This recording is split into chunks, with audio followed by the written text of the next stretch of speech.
If you know the words but still freeze when Americans speak to you, you may be building every sentence in the wrong direction. Welcome back to Talk Grow English. I'm Emma, and I'm so happy to be with you today. Get ready for an exciting lesson that will help you speak English with more confidence, fluency, and ease. Let's get started. And if that freeze feels familiar, I want you to know something important right away. This lesson is for learners who have studied grammar, learned vocabulary, and still go blank in real conversations. Maybe it happens in a meeting, maybe in a store, maybe on a phone call, or maybe someone says something simple like, "What have you been up to?" And your mind suddenly becomes too busy to answer. You hear the words, you know the words, but inside your head, you are translating one piece at a time, checking grammar, searching for the perfect sentence, and by the time you are ready, the moment has already moved on. That is the hidden struggle. It is not that you have nothing to say. It is that your brain is trying to build English in the slowest possible way, word by word, instead of idea by idea. And today, we are going to change that pressure into something calmer and more natural. We are not trying to copy every American personality or every accent. That is not the goal. The real goal is to understand how natural speakers organize ideas, how they lead with the main point, how they speak in chunks, and how they respond to intention, not just individual words. Because when someone says, "What have you been up to?" they are not asking for a perfect grammar test. They are opening a conversation. They want a simple, natural response. They want flow, not fear. So in this lesson, you will listen to realistic situations that sound like real life, not textbook sentences. You will notice common conversational chunks, hear connected speech, and practice shadowing first at a controlled pace, then at a more natural speed. You will also get short questions that ask for your own answer because listening alone is not enough. You need to train your mouth, your rhythm, and your confidence together. And along the way, I'll keep guiding you gently so each part feels clear, repeatable, and usable in real conversations. If you have ever understood English in your head but struggled to answer in the moment, this lesson is for you. Stay with me, because once you see why translation creates delay, the next step becomes much easier. Now that we can see why translation creates delay, let's examine what natural speakers are actually doing inside a conversation. Natural speakers rarely build every sentence from zero. They hear the purpose, reach for a familiar phrase, and respond to the moment. Take the question, "What have you been up to?" If you process what, then have, then you, grammar may crowd your mind before you understand the message. A natural listener hears one friendly invitation. Tell me what has been happening in your life. That shift matters because intention gives your mind a clear direction. Let's make this real. On Monday morning, a coworker asks, "Hey, what have you been up to this weekend?" What would you say? Maybe you are already searching for an impressive answer, but you only need the main point. Not much. I relaxed at home. I went hiking with a friend. Or, mostly work.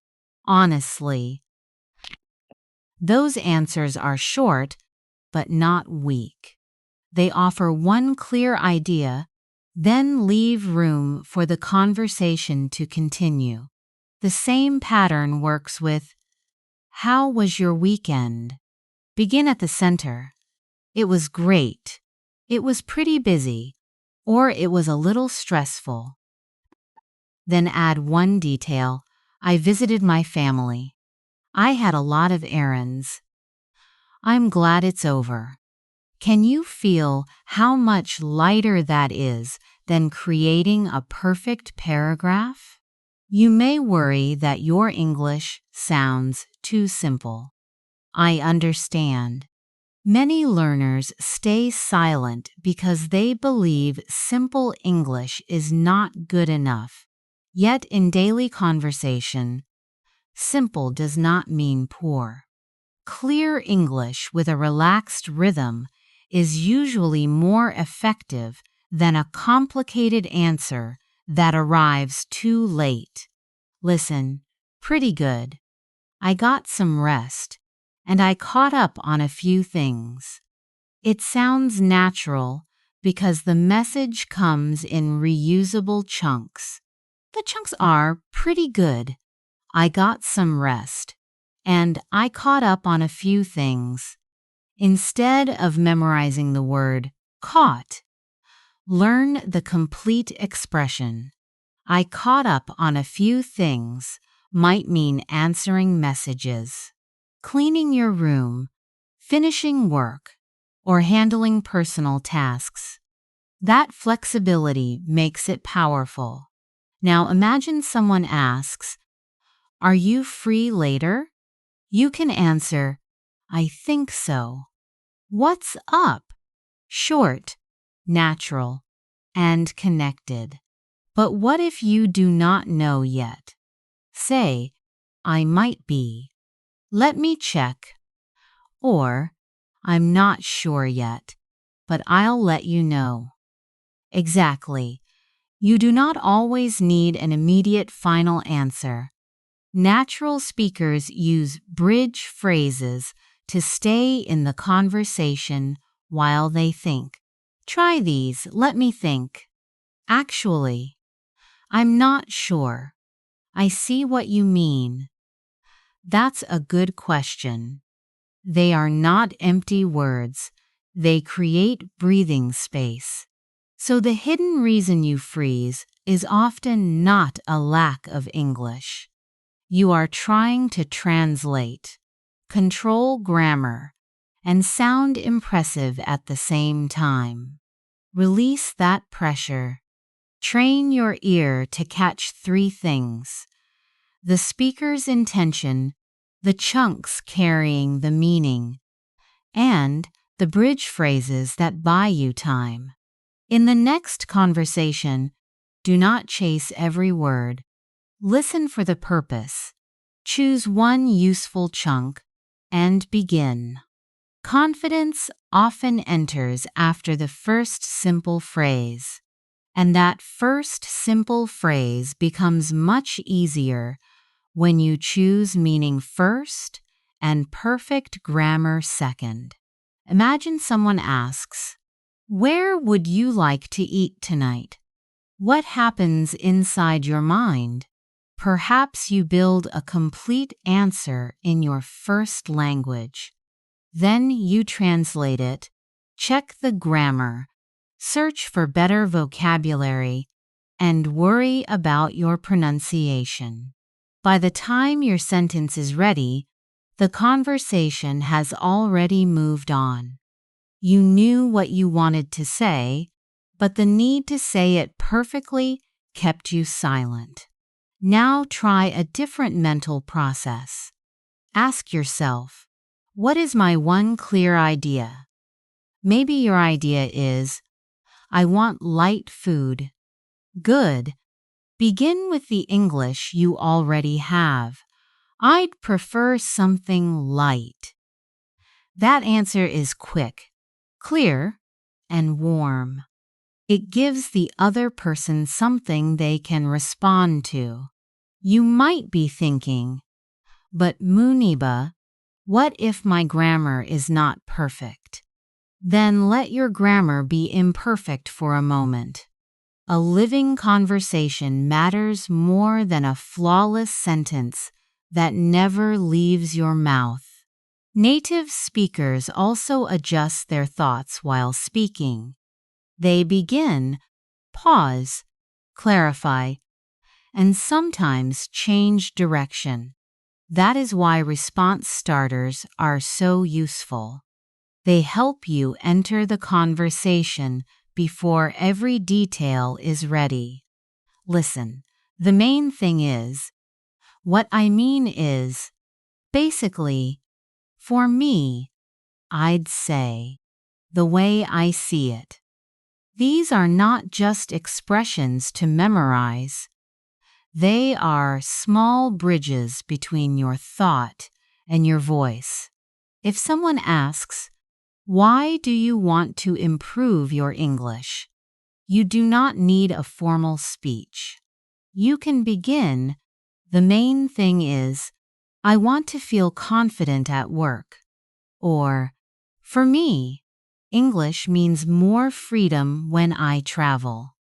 Notice how the opening phrase gives you a little thinking time while keeping the listener connected. Let's make this practical. A friend asks, what kind of food are you in the mood for? An overplanned answer might sound like this. Considering the various options that are available, I think I would possibly prefer a restaurant that serves food which is not extremely heavy. Is it grammatically possible? Yes. Does it sound relaxed in a casual conversation? Not really. The speaker is carrying too much language for one simple intention. The real message is only, I want something light, but I'm flexible. So let's reshape it. I'm flexible. I'd prefer something light, but I'm open to anything. Can you feel the difference? The shorter answer sounds more confident because the meaning arrives quickly, and I'm open to anything adds warmth. It tells your friend, I have a preference, but we can decide together. Now imagine I ask you, would you rather eat downtown or stay near home? You may feel that familiar hesitation. That is okay. Do not search for the most impressive answer. Choose your preference first. Start with, I'd say. Then add one clear idea. I'd say near home. I'm pretty tired tonight. Simple does not mean weak. Simple language, spoken with clear intention, is often what makes English sound natural.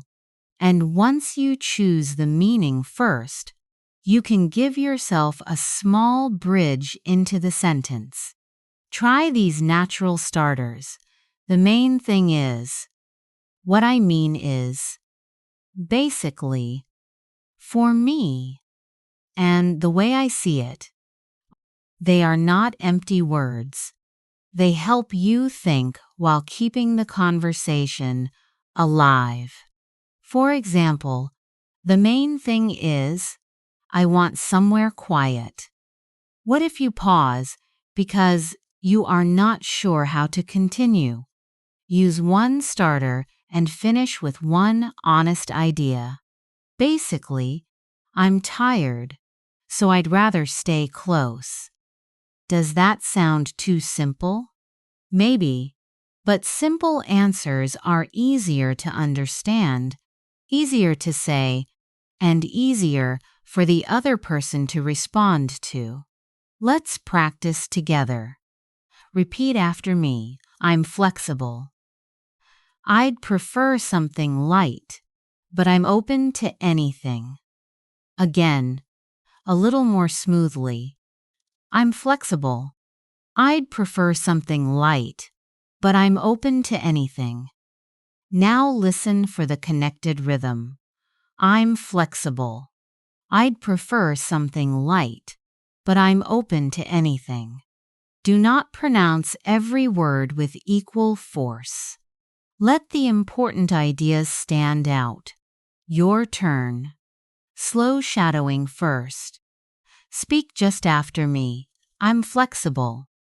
I'd prefer something light, but I'm open to anything. Now natural speed shadowing. Keep moving. Even if every sound is not perfect, I'm flexible. I'd prefer something light, but I'm open to anything. How did that feel? If you lost a word, do not stop the whole sentence. Catch the meaning and continue. Let's make it personal. Question 1. Where would you like to eat tonight? Begin with, for me. Then state your preference and add one reason. For me, a small cafe sounds good because I want something quiet. Question 2. Would you rather eat at home or go out? You can say, I'd say home. I'm feeling a little worn out. And question 3. What kind of food would you choose? Try, the way I see it, something simple would be best. I don't want to spend too long deciding. Did you notice the pattern? Preference first, reason second. You do not need to build a perfect paragraph before you speak. Maybe you are thinking, but what if my grammar is wrong? Then use a shorter version. I'd prefer home, something light for me. I'm open to anything. Those answers are complete enough to communicate. Conversation is not an exam paper, Muniba. It is a shared moment between people. So let the meaning lead, let the grammar support it, and keep your voice moving. Once you stop chasing perfect sentences, the next step is to listen for the intention hiding behind the words. And that intention is often more important than the dictionary meaning of the question. Imagine that your neighbor sees you outside and says, "How's it going?" What does your neighbor really want? Are they asking for a detailed report about your life? Usually, no. They are offering a friendly opening. A natural response is, "Pretty good. How about you?" Notice how light that feels. Your voice rises gently on, "How about you?" because you are returning the warmth. Try it with me. Pretty good. How about you? Now imagine a coworker walks over and asks, "Are you busy?" The literal answer might be, "Yes, I am busy." That answer is grammatically correct, but something feels unfinished, doesn't it? Your coworker may be checking your availability before making a request. So you could say, "A little, but what's up?" Say it warmly, "A little, but what's up?" That response tells the person, "I have something to do, but I'm listening." It protects your time without closing the conversation. If you are available, you might answer, "Not really. Do you need something?" Then your coworker says, "Could you look at this email before I send it?" Now the intention is clear. It is a request, and you can respond, "Sure, I can help." Let's pause here, because literal translation is not always wrong. It can help you understand the basic words. But if you stop there, you may miss the tone, the relationship, and the speaker's purpose. That is why a correct answer can sometimes sound cold or strangely formal. Let's test your ear in another setting. A cashier looks at the customer behind you and asks, "Are you together?"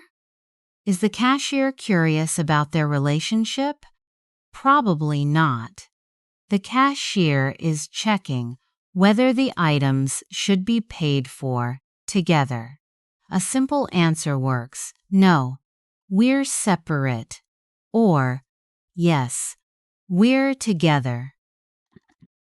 Context quietly changes everything, and fluent listeners learn to notice those small clues. Now picture a friend holding 2 movie tickets. Your friend smiles and asks, "Are you free Friday night?" What is happening here? A greeting, a request, an availability check, or an invitation? At first, it is an availability check, but the smile and the tickets suggest that an invitation is coming next. You could say, "I think so. What do you have in mind?" Your friend replies, "I have an extra ticket. Want to come?" Now you hear the full intention, and your answer can match it. "I'd love to," or "I'm not certain yet. Can I let you know tonight?" Listen to that second response again. "I'm not certain yet." Keep it gentle, not flat or defensive.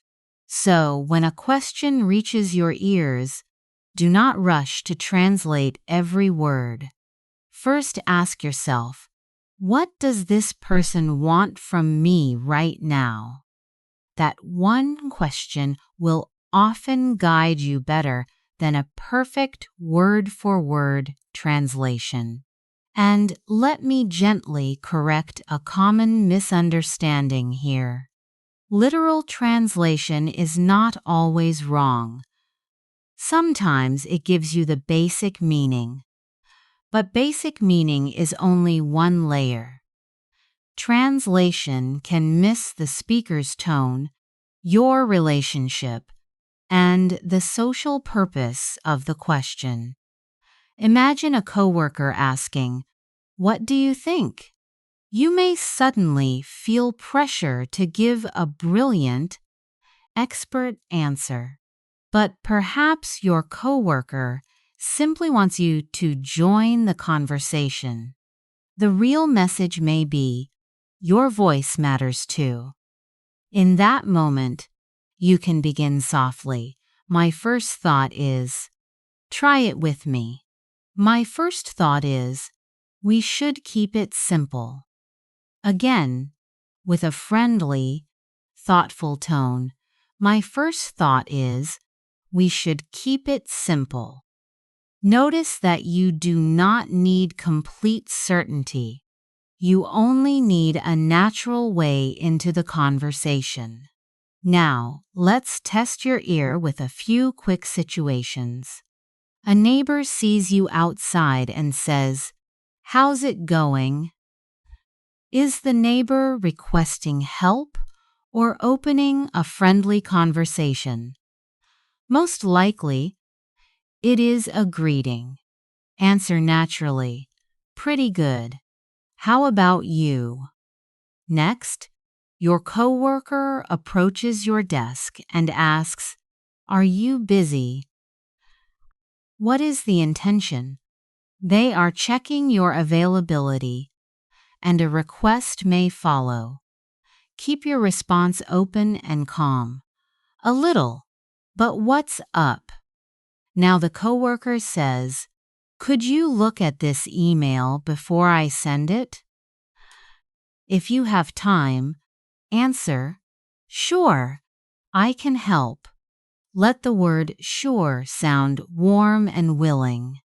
Here is a more delicate one. A friend asks, "Do you want to come with us?" You are interested, but you need to check your schedule. Say, "I'm not certain yet. Can I let you know later?" Beautiful. You did not reject the invitation, and you did not promise something too quickly. Now, for the listening challenge. You will hear exactly the same words in two imagined contexts. Are you okay? In the first context, you trip on the sidewalk and your friend reaches toward you. Are you okay? What does your friend want? They are checking whether you are hurt. You might answer, "Yeah, I'm okay. I just lost my balance." In the second context, you have been unusually quiet during dinner. Your friend looks at you gently and asks, "Are you okay?" Same words, different intention. This time, your friend may be asking about your feelings. A natural answer could be, "I'm just tired," or "Not really. Can we talk later?" Did you feel the difference? The sidewalk question is immediate and physical. The dinner question is personal and emotional. Let's try one more. Can you come here? A friend says it while smiling beside a birthday cake. It may be an invitation to join a happy moment. A manager says it with a serious voice near the office door. It may signal a private conversation or an urgent request. The words stayed the same, but tone, setting, and relationship changed what your mind prepared for. This is how confident listeners respond appropriately without translating every syllable first. And once you can hear the intention, the next step is answering smoothly by building your response from ready-made language chunks. Do you ever know what you want to say, but your mind starts translating one word at a time? Ready-made English chunks can help. A chunk is a group of words that native speakers naturally store and use together. You do not need hundreds today. Start with a few useful chunks, hear them in real situations, and gradually make them part of your own speech. Imagine a friend asks, "What are you doing this weekend?" Instead of building an answer word by word, begin with, "It depends on." You could say, "It depends on the weather. If it stays sunny, I'm going to visit my sister." Can you feel how that opening gives the rest of your thought a clear path? Here is another situation. Is the train usually crowded in the morning? You answer, "As far as I know, it's busiest around 8. "As far as I know" sounds informed but not overly certain. You are saying, "This is what I understand, although I may not know every detail." Let's connect both chunks. Are you driving to work tomorrow?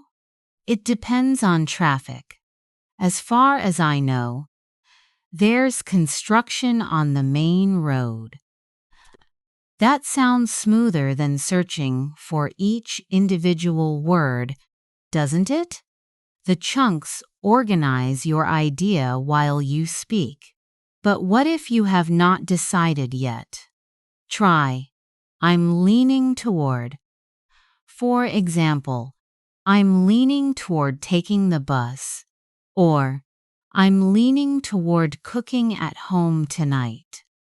This means one option is beginning to feel better, but your decision is not final.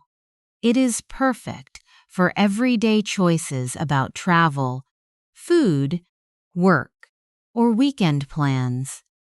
Now suppose someone suggests we could leave earlier and avoid the traffic. A natural response is, that makes sense. I'll be ready by 7. Short, warm, and useful. That makes sense. Shows agreement without forcing you to give a long explanation. Sometimes a question catches you by surprise, and that is okay. Instead of becoming silent, say, let me think about that. In connected speech, let me may sound like lem. Listen, do you want to learn photography or guitar? Let me think about that. I haven't thought about it before. That answer gives you time without making you sound lost. Now try another real-life exchange. Do you like spicy food? It depends on the dish. I'm not used to very spicy sauces, but I'm willing to try. I'm not used to that something still feels unfamiliar. I'm not used to commuting this far, or I'm not used to speaking English at work. And when reality surprises you, it turned out that, for instance, I thought the class would be difficult, but it turned out that the teacher was very patient. These are not isolated vocabulary items. They are complete pieces of thought, and practicing them as units makes speaking faster, clearer, and less stressful. Listen once more. It depends on, introduces a condition. As far as I know, adds careful confidence. I'm leaning toward, expresses a developing preference. That makes sense shows agreement. Let me think about that buys time. I'm not used to, explains unfamiliarity, and it turned out that, introduces an unexpected result. You now have 7 practical paths into a sentence. Next, we will add natural rhythm, because understanding a chunk is helpful, but feeling its movement is what allows it to come out confidently in conversation. Now let's add rhythm to those chunks, because rhythm is the bridge between knowing a phrase and using it while someone waits for your answer. Listen, let me think about that. In fast American speech, let me often sounds like lem. It is not careless. The sounds are simply connected. Try it slowly. Let me think about that. Now smoothly. Lem think about that. Can you feel the whole phrase moving as one unit? Imagine a coworker asks, do you want to join tomorrow's meeting? You are unsure. So you answer, let me think about that. Instead of freezing or translating, you use a familiar chunk to create thinking time. Here is another useful one. I'm kind of interested. You may hear kind of reduced to kinda, as in, I'm kinda interested in photography. What changes when we add kind of?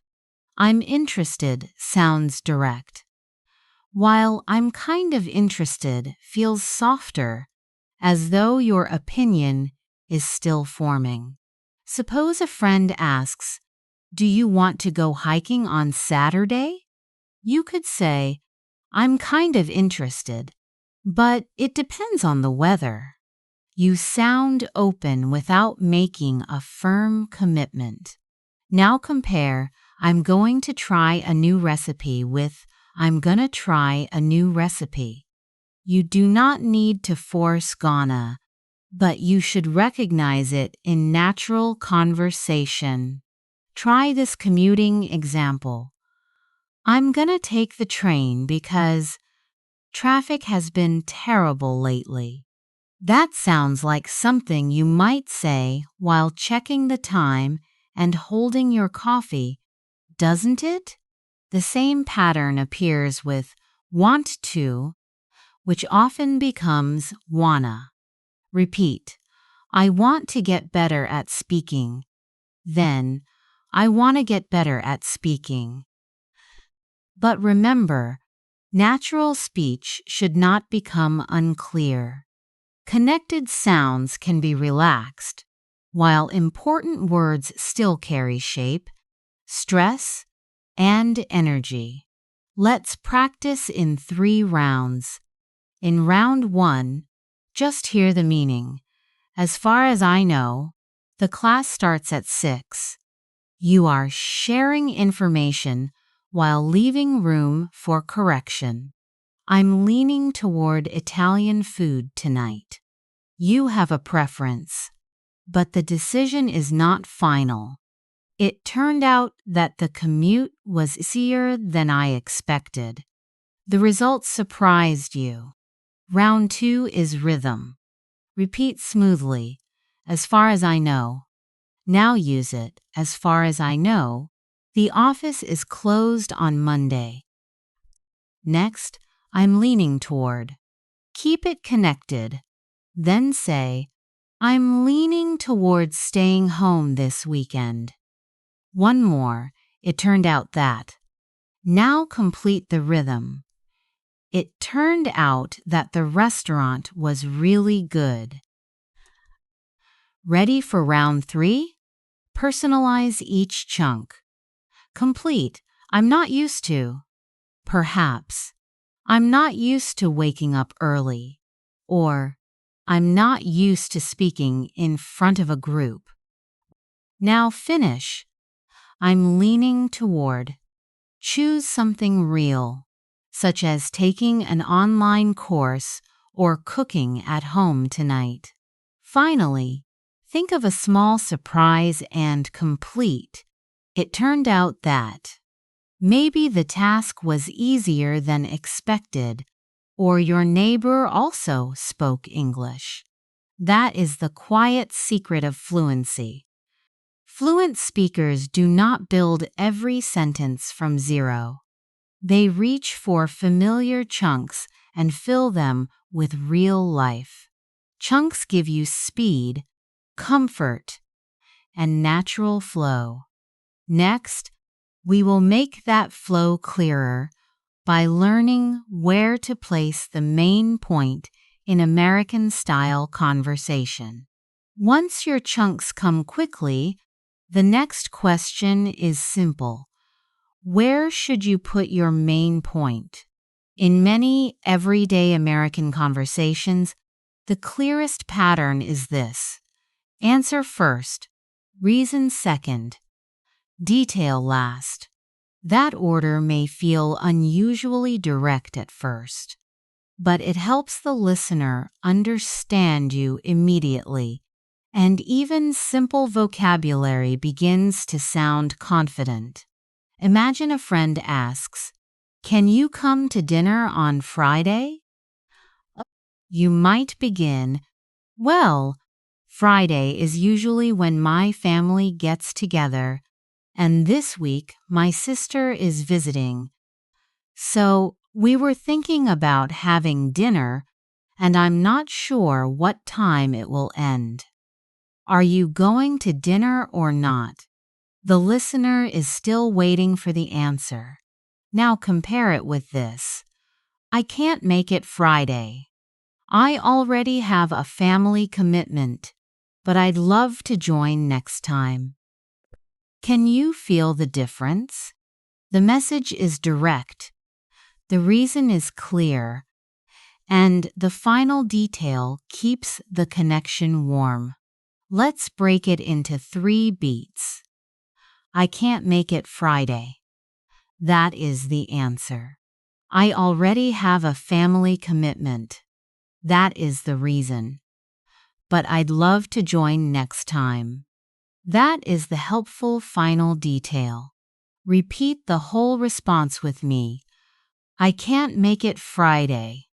I already have a family commitment, but I'd love to join next time. Good. Do not rush the first sentence. Let it land clearly, then let the rest support it. This structure is especially useful at work. Suppose your manager asks, "Can you finish the report by noon?"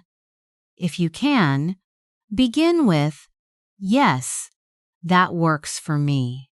Then add, "I've already completed the main section, so I'll send the final version before lunch."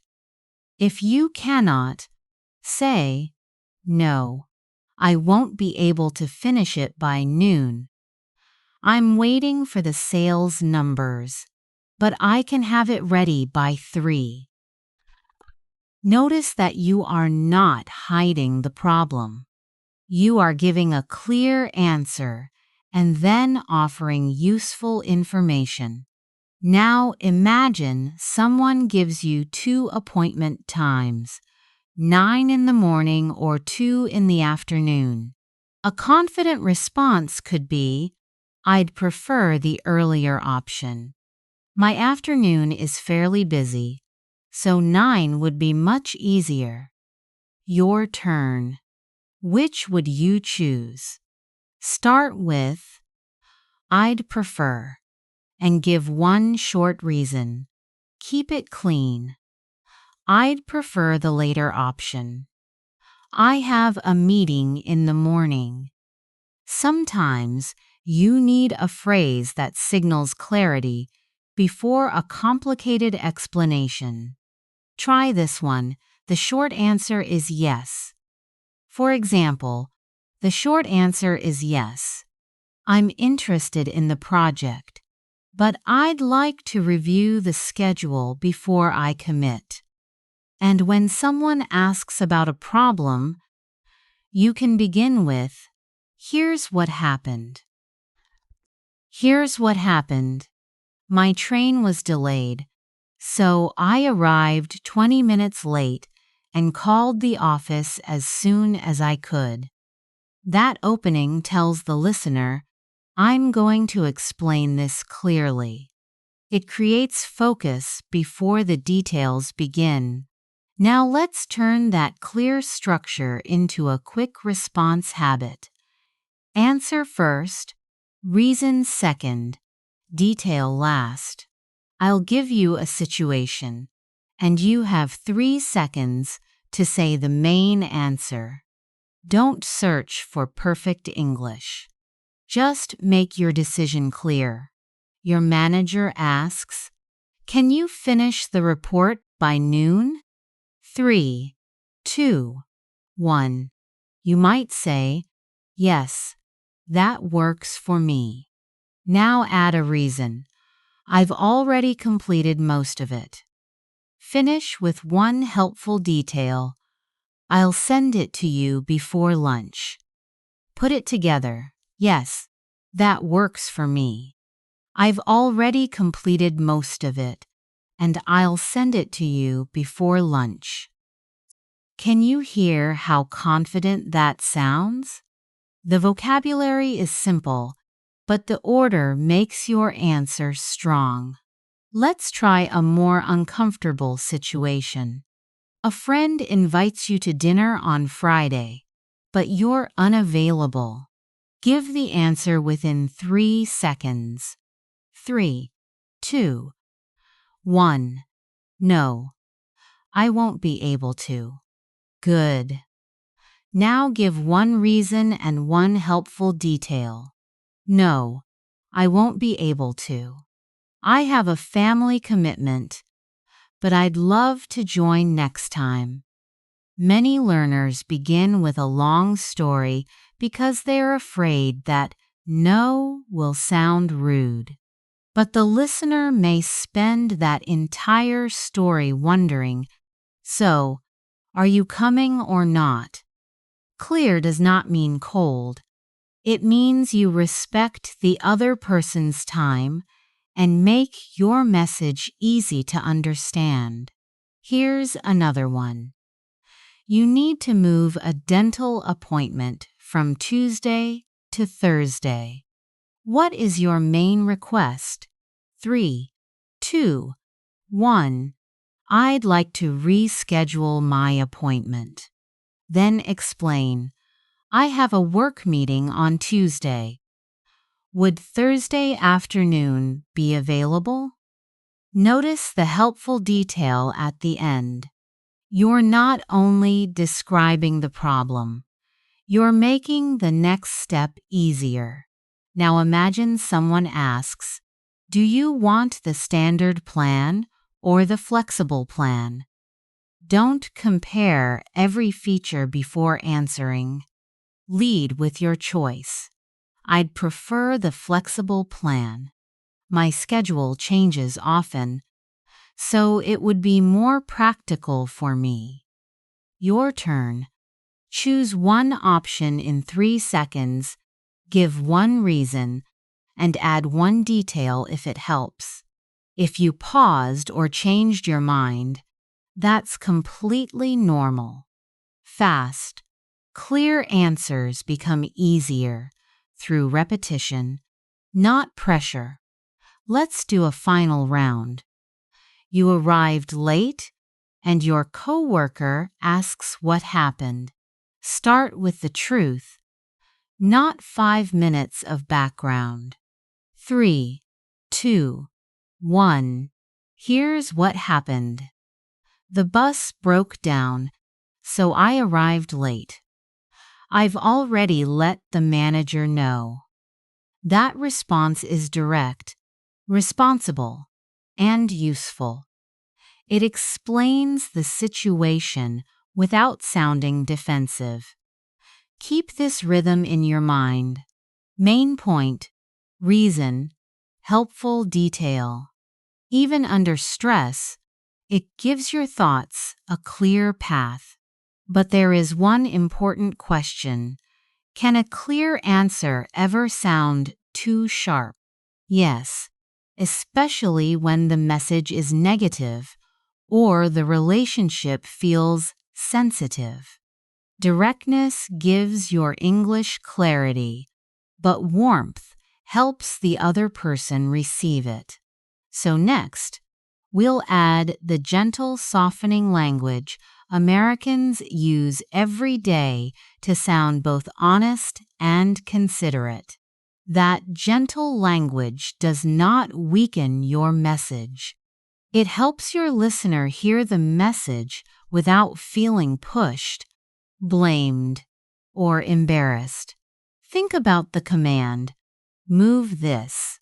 The meaning is clear, but the tone can feel cold. A warmer version is, could we move this over a little? Notice what changed.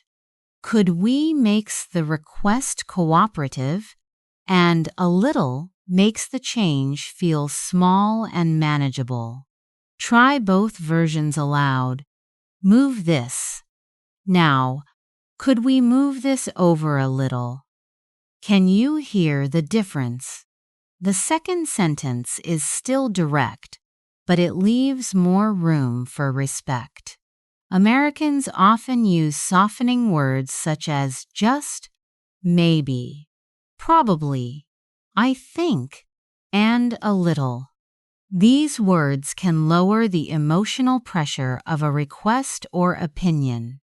Imagine that a friend borrowed your headphones and has not returned them. You could say, "Give me my headphones back," but that may sound accusatory. Instead, try, "Hey, I was wondering if I could get my headphones back today." The request is clear, and the relationship still feels warm. Repeat it in natural chunks. I was wondering if I could get my headphones back today. Good. Now say it with a little more confidence. Soft does not mean nervous. I was wondering if I could get my headphones back today.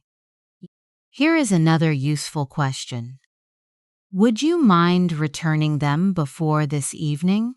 After would you mind, use the verb with ing. Would you mind returning? Now picture a noisy neighbor late at night. You are tired, but you do not want to begin an argument. You're too loud, focuses blame on the person. Could you possibly turn the music down a little? Focuses on a helpful action. Say it with me. Could you possibly turn the music down a little? You might be thinking, Muniba, isn't that too indirect? Not if your tone is calm and your main request is easy to understand. The real problem begins when we stack too many softeners together. I was just maybe wondering if you could possibly, perhaps, turn it down a little, if that's okay. That sounds uncertain and makes the listener search for your point. Choose one or two softeners, then state the request. Here is a simple balance: warm opening, clear request, brief reason. Hi, sorry to bother you. Could you turn the music down a little? I have an early meeting tomorrow. Let's test the same skill with disagreement. The blunt sentence is, "You're wrong." Even when the facts support you, those words can make the other person defend themselves instead of listening. Try, "I see it a little differently," or say, "I think there may have been a misunderstanding." You are not hiding your opinion. You are opening a door, and behind that door, you can explain your point clearly. Repeat, "I see it a little differently." Keep your voice steady, warm, and confident. Now imagine a coworker misunderstood a task. Instead of saying, "You did this wrong," begin with, "I think there may have been a misunderstanding about the deadline." Then add the useful detail. "I was hoping we could finish the first draft by Thursday." That combination protects dignity while still correcting the problem, and that is where directness begins to feel genuinely respectful. Let's bring respectful clarity into everyday situations, because how you sound often matters as much as the words you choose. Imagine a friend borrowed your jacket and forgot to return it. "Give me my jacket back" is clear, but it can feel sharp. A warmer option is, "Would you mind bringing my jacket tomorrow? I was hoping to wear it this weekend." Notice the balance. The opening protects the relationship, while tomorrow gives your request a clear deadline. Repeat, "Would you mind bringing my jacket tomorrow?" Now imagine you ordered soup at a restaurant, but the server brings a salad. Would you say, "This is wrong?" You could, but it may sound like blame. Try, "I don't mean to interrupt, but I think I ordered the soup." If needed, add, "Could you possibly check that for me?" Possibly softens the request, but your need is still easy to understand. Let's try another common situation. Your schedule changes, and you need to move a meeting. Say, "I was hoping we could move our meeting to Friday. Would that work for you?" Or simply ask, "Would it be okay if we met a little later?" Your turn. You need to change a dinner reservation from 6 to 7. What would you say? Try, "Would it be okay if we changed the reservation to 7? It is clear, considerate, and easy for the listener to answer. But here is something many learners miss. Polite vocabulary is only half the message. Intonation can make one sentence sound friendly, serious, or annoyed. Listen to this with a gentle rise. "Would you mind closing the window?" It feels open, warm, and considerate. Now hear a calm fall. "Would you mind closing the window?" It is still polite, but firmer, as if you have already asked twice, and with a flat voice. "Would you mind closing the window?" Suddenly, the speaker may sound tired, distant, or irritated. Surprising, isn't it? The words never changed, but the emotional message changed completely. Shadow all three versions with me. Warm and open. "Would you mind closing the window?" Calm but firm. "Would you mind closing the window?" Flat and distant. "Would you mind closing the window?" As you repeat, do not listen only to the final word. Feel how your intention travels through the whole sentence. One more caution. Softeners are useful, but too many can hide your point. "I was just maybe wondering if we could possibly move this a little," makes the listener work too hard. Choose one or two softeners, then make the request. "Could we move this over a little?" That sounds cooperative, natural, and confident. So you do not have to choose between warmth and clarity. Start respectfully, state what you need, and let your voice match your intention. Keep that balance in mind, because next we'll use it in one of the most common American communication skills. Natural small talk. That same balance of warmth and clarity is exactly what makes small talk feel natural instead of forced. Maybe you hear small talk and think, "Why discuss the weather when neither of us really cares?" I understand that feeling, but small talk is not the destination. It is a bridge. It creates comfort, tests whether someone is open to talking, and gives both people a safe place to begin. A simple comment can lead to a useful connection or even a personal story. So, how do you build that bridge? Use this pattern, observe something, ask an easy question, respond to one detail, and share one small related detail. Imagine you step into an elevator on a hectic Monday morning. You notice the other person carrying a laptop and 2 cups of coffee. You could say, "It's been a busy morning. Are both of those for you?" The person says, Thankfully, no. One is for my manager. We have an early meeting. Now, do not search for a brilliant new topic. Listen for one useful detail. What detail did you hear? You heard early meeting. That gives you your next question. Oh, is it a regular Monday meeting? The person answers, no, we're starting a new project today. You can respond, that sounds exciting.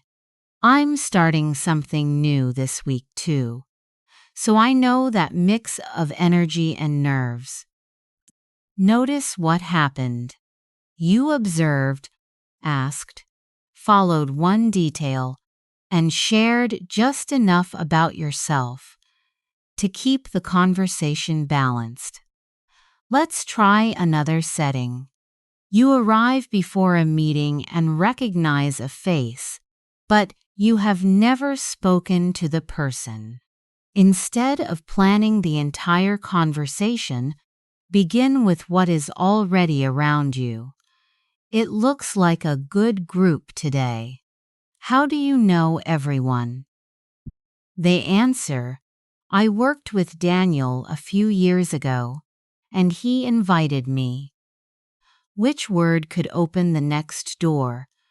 Worked, Daniel, or invited. Any of them could work, but let's choose worked. You might ask, what kind of work did you do together? They say, we organized community events. Now respond naturally. That sounds fun. What was that like? Hear how the conversation grows.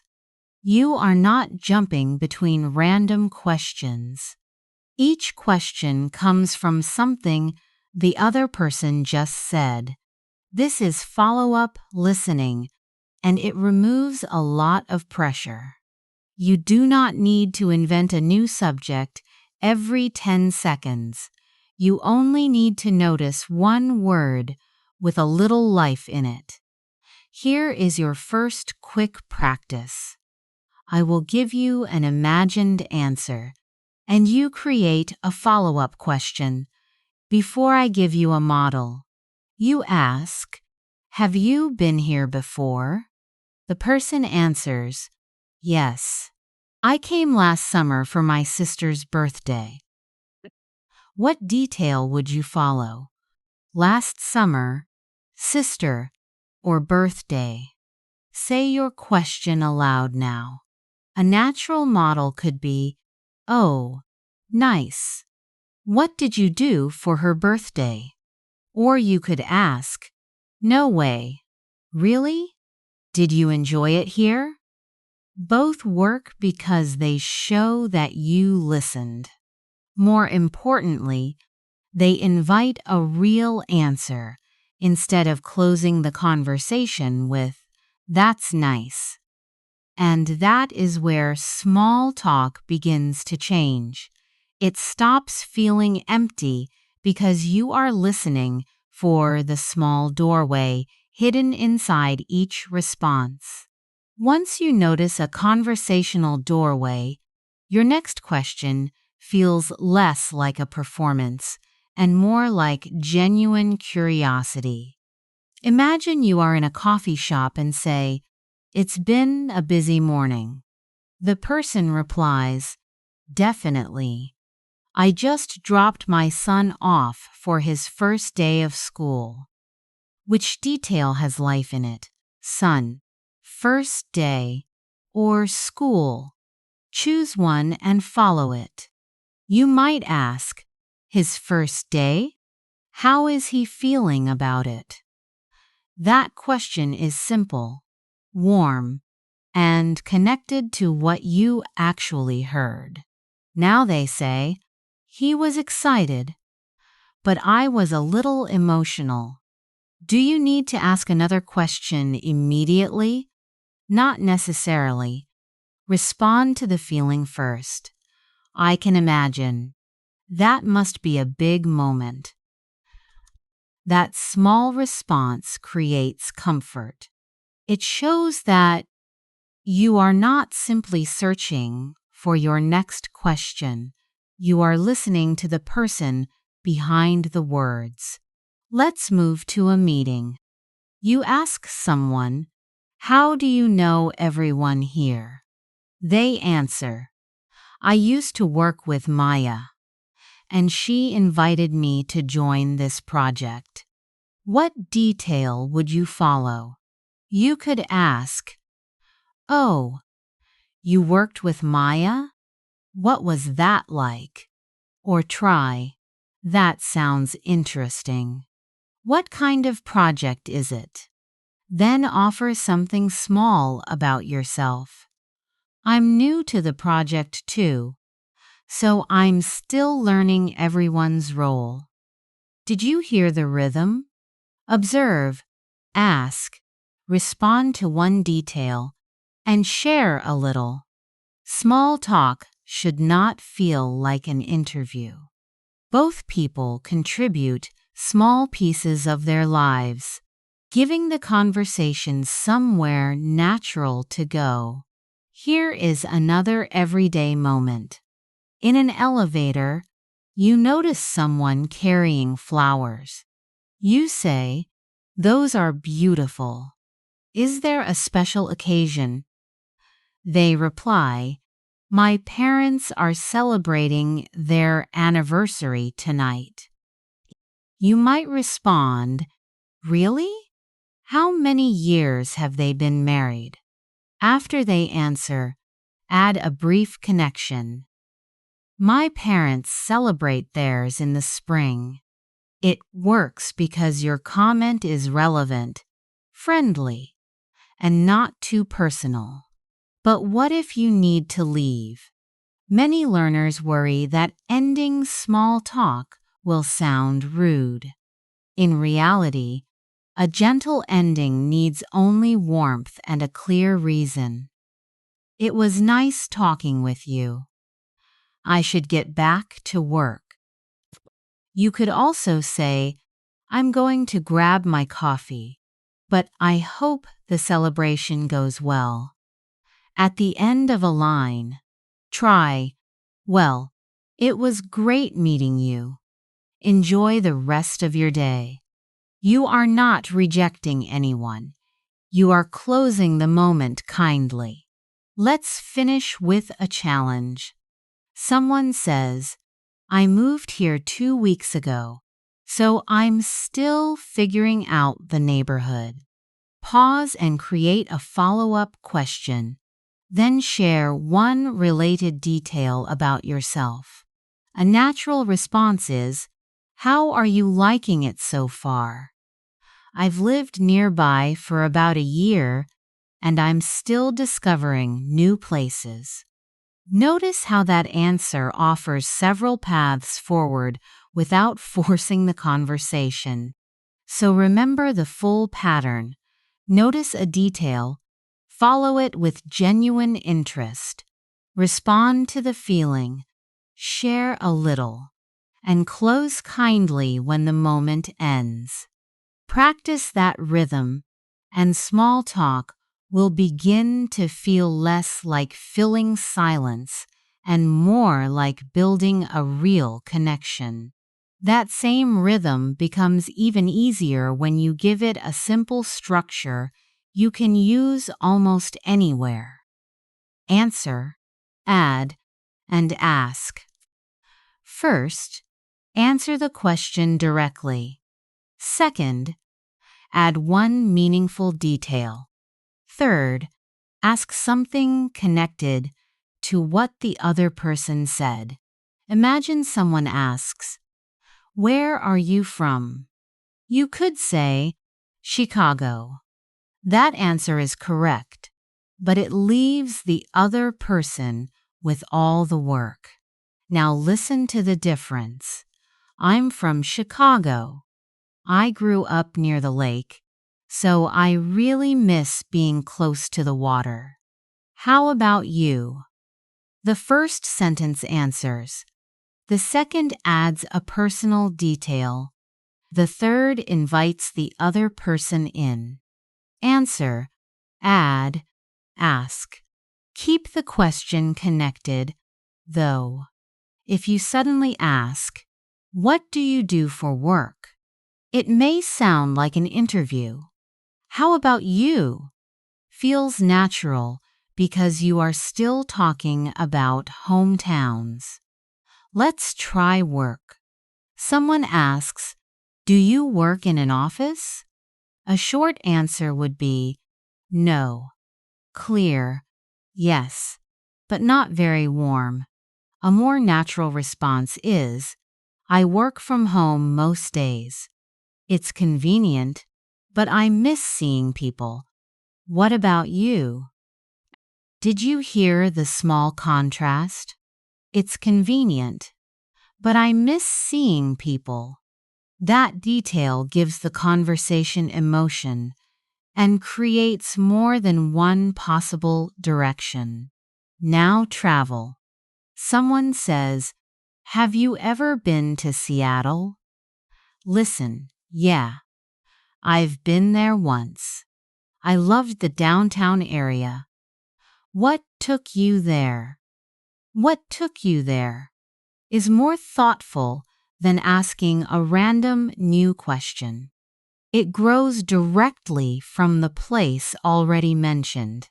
Try that response with me, slowly. "Yeah, I've been there once. I loved the downtown area." What took you there? Now a little faster, with a smooth rhythm. "Yeah, I've been there once. I loved the downtown area." What took you there? Notice that "I've been there once" may sound like "I've been there once" in one connected flow. Do not force every word apart. Let the sentence move as one thought. This pattern also works with hobbies. "I've been getting into hiking lately. It helps me clear my head." Do you have a favorite trail? Or with food, "I love Thai food, especially green curry. I make it at home sometimes, but mine is never quite as good." What do you usually order? And here is an important counterpoint. You do not need to end every answer with a question. That can feel mechanical, especially if the other person has already shared something interesting. Sometimes an interested comment keeps the exchange alive more naturally. If someone says, "I spent the weekend helping my sister move," you might respond, "Oh, that sounds exhausting. I hope she at least bought you dinner." There is no question there, but there is warmth, humor, and an easy opening for the other person to continue. So think of ask as an invitation, not a rule. A connected question works beautifully, but a genuine reaction can also say, "I'm listening, and I want to hear more." Now let's make the answer, add, ask pattern feel automatic, while remembering that real conversation stays flexible. If someone asks, "Have you ever been to Chicago?" you could say, "Yeah, I've been there once. I loved the downtown area." What took you there? Hear the movement? You answer clearly, add one specific detail, and ask a connected question. That gives the conversation somewhere to go. Shadow me with a relaxed rhythm. "Yeah, I've been there once. I loved the downtown area." What took you there? Once more, a little more smoothly. Now try this question. Do you work in an office? You might answer, "I work from home most days. It's convenient, but I miss seeing people. What about you? The phrase, but I miss seeing people, adds personality. Instead of giving a flat fact, you reveal a feeling that the other person can respond to. Repeat the full answer with me. I work from home most days. It's convenient, but I miss seeing people. What about you? Let's give you less support. The question is, what are you doing this weekend? Begin with I'm planning to. Add I've been wanting to. Then invite the other person in with how about you? Build your answer now. Keep it simple, honest, and personal. Mine might be I'm planning to visit a farmer's market. I've been wanting to try some local food. How about you? Good. This time, you only get 3 keywords: weather, walk, evening. The question is, how's the weather where you are? Use the keywords before you hear my version. It's warm and sunny today. I'm hoping to take a walk this evening. Is it nice where you are? Did yours sound different? That's completely fine. Natural conversation does not have one perfect answer. It gives you several useful choices. Here are 3 more keywords: hometown, quiet, food. Answer this question. What's your hometown like? Take a breath and create your own response. You could say, it's a pretty quiet place, but the food is amazing. There's a little restaurant I visit whenever I go back. What's your hometown known for? But remember, you do not always need another question. If someone says, my hometown is tiny, and everybody knows everybody, respond to the feeling first. You might say, oh, I can imagine that feels comforting sometimes and a little complicated at other times.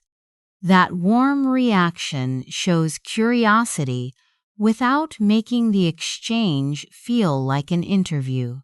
So, answer, add, ask is a guide, not a rigid formula. Sometimes you answer, add a detail, and ask. Sometimes you answer and simply respond with empathy. Ready for the final round? No model, sentence frame, or keywords.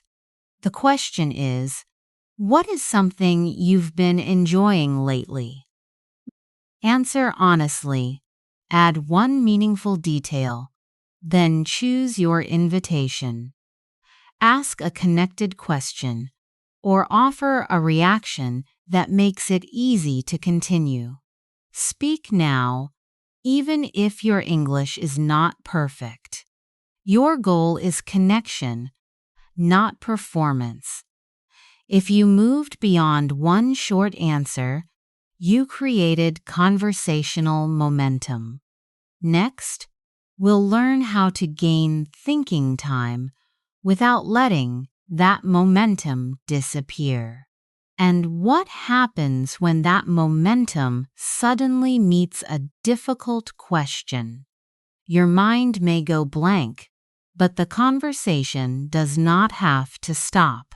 First, take a breath.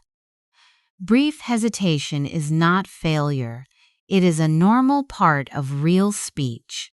Fluent speakers pause, restart, and revise their words too. The difference is that they stay present instead of disappearing into a long, silent translation. So how do you stay present while your brain catches up? You use a natural time-buying phrase. Then move into a clear answer. Try this one.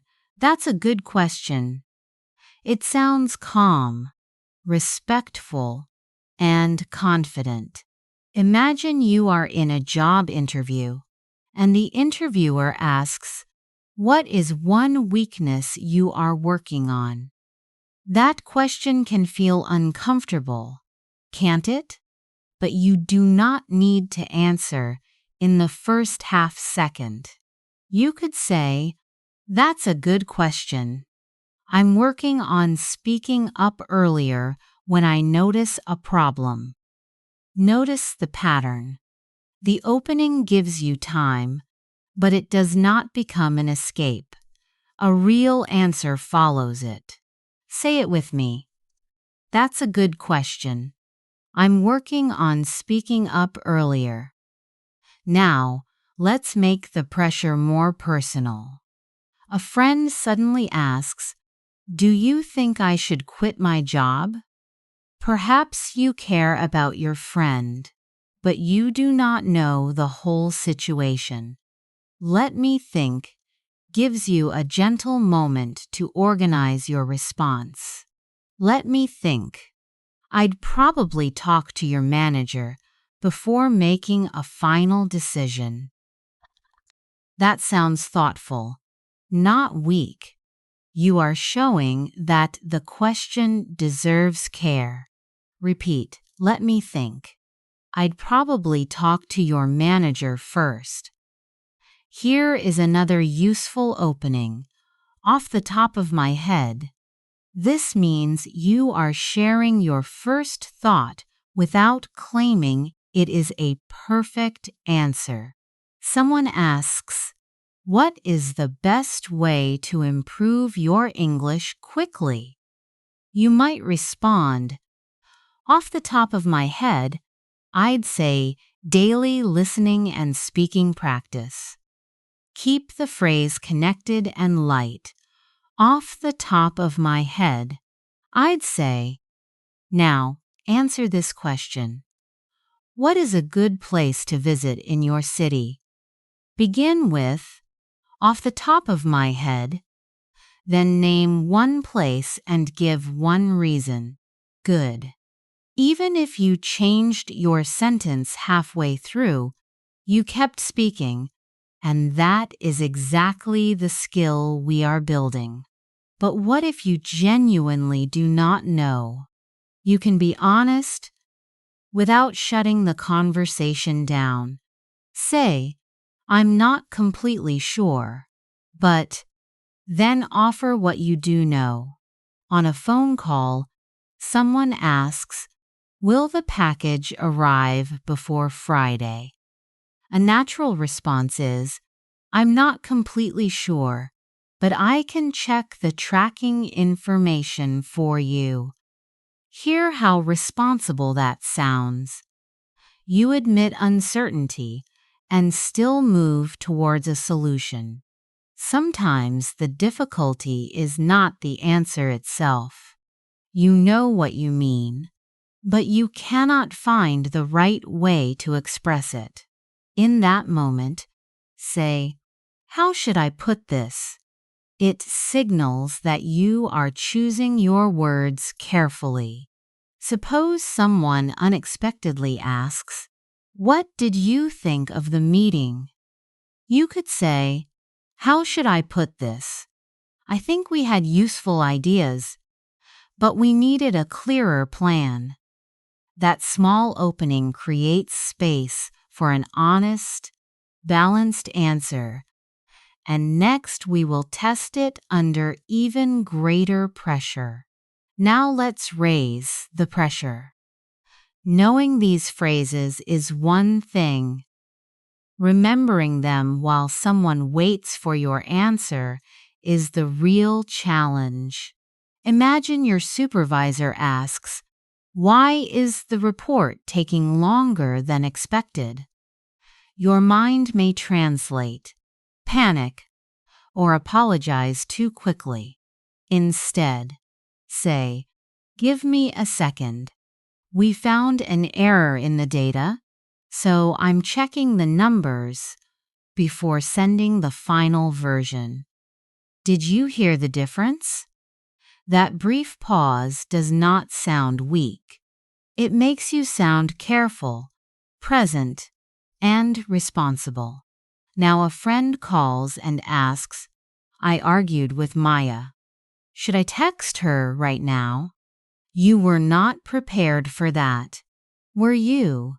Try this, off the top of my head. I'd give her a little time and talk to her tomorrow. The opening buys time, but it is not an escape.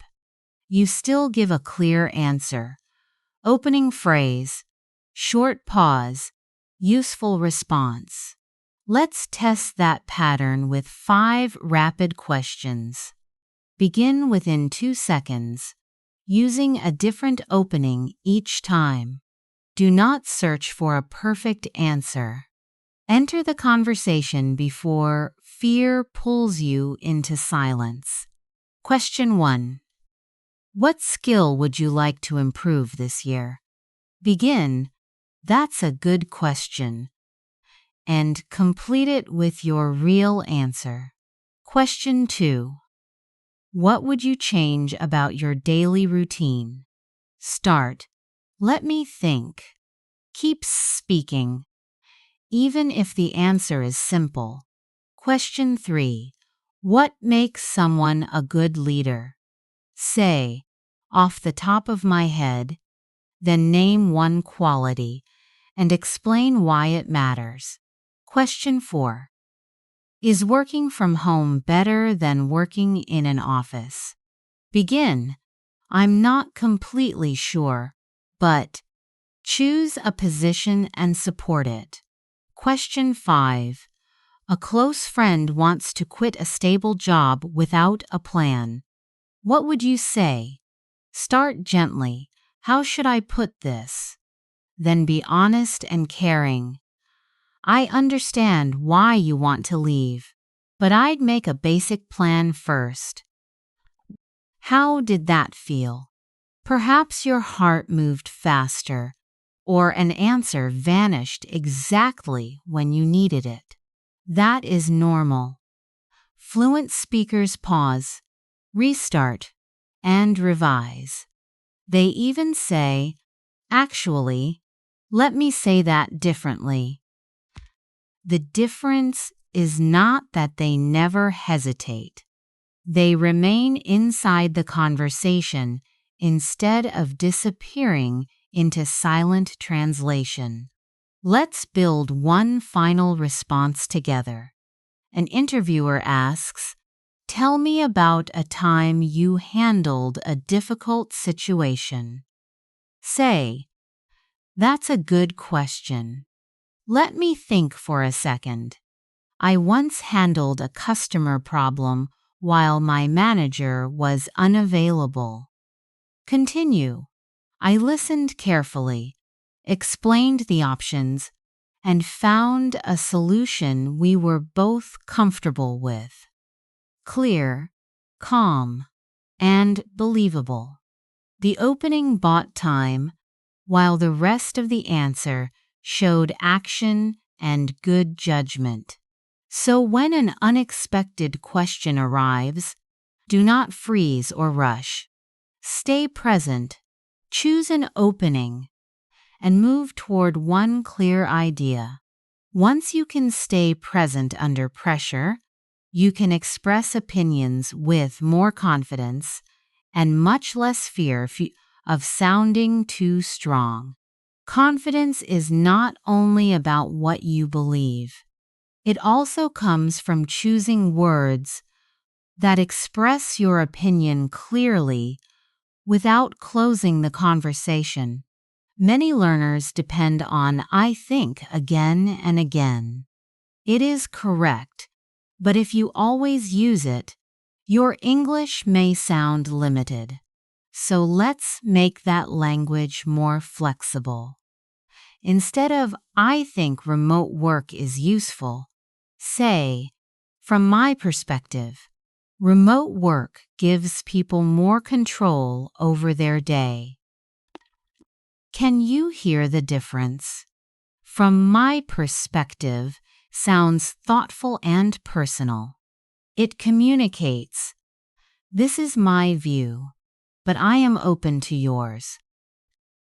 Another natural opening is, my sense is.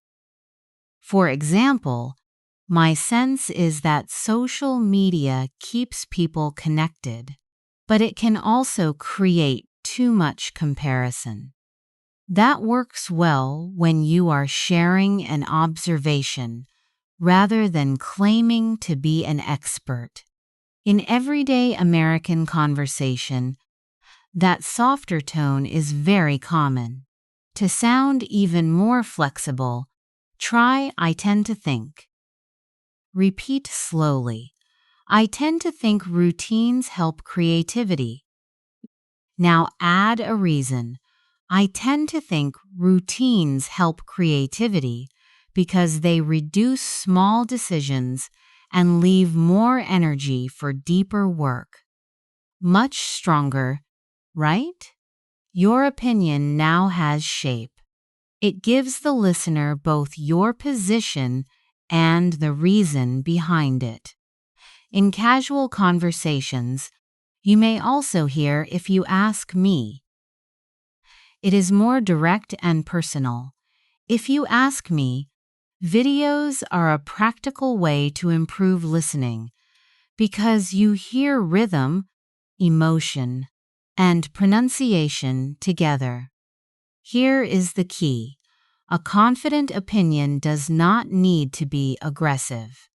It usually needs 3 things: a clear position, a reason, and a simple example. Let's use city life. I tend to think city life is exciting because it offers more opportunities. For example, you can meet different people, try new activities, and explore more career options. But what if someone finds cities exhausting? You can acknowledge that view first. I can see why some people find cities stressful, but I tend to think city life is exciting. Notice how I can see why changes the tone. You remain confident, yet you also sound fair and respectful of another person's experience. Your level of certainty matters too. When you feel sure, say, I'm convinced that consistent listening practice improves speaking over time. For a strong value-based opinion, use I strongly believe, as in, I strongly believe people should learn communication skills, not only grammar rules. And if you are uncertain, be honest. Say, I'm fairly sure remote work is here to stay. Or, I'm still making up my mind about whether social media does more good than harm. Uncertainty is not weakness.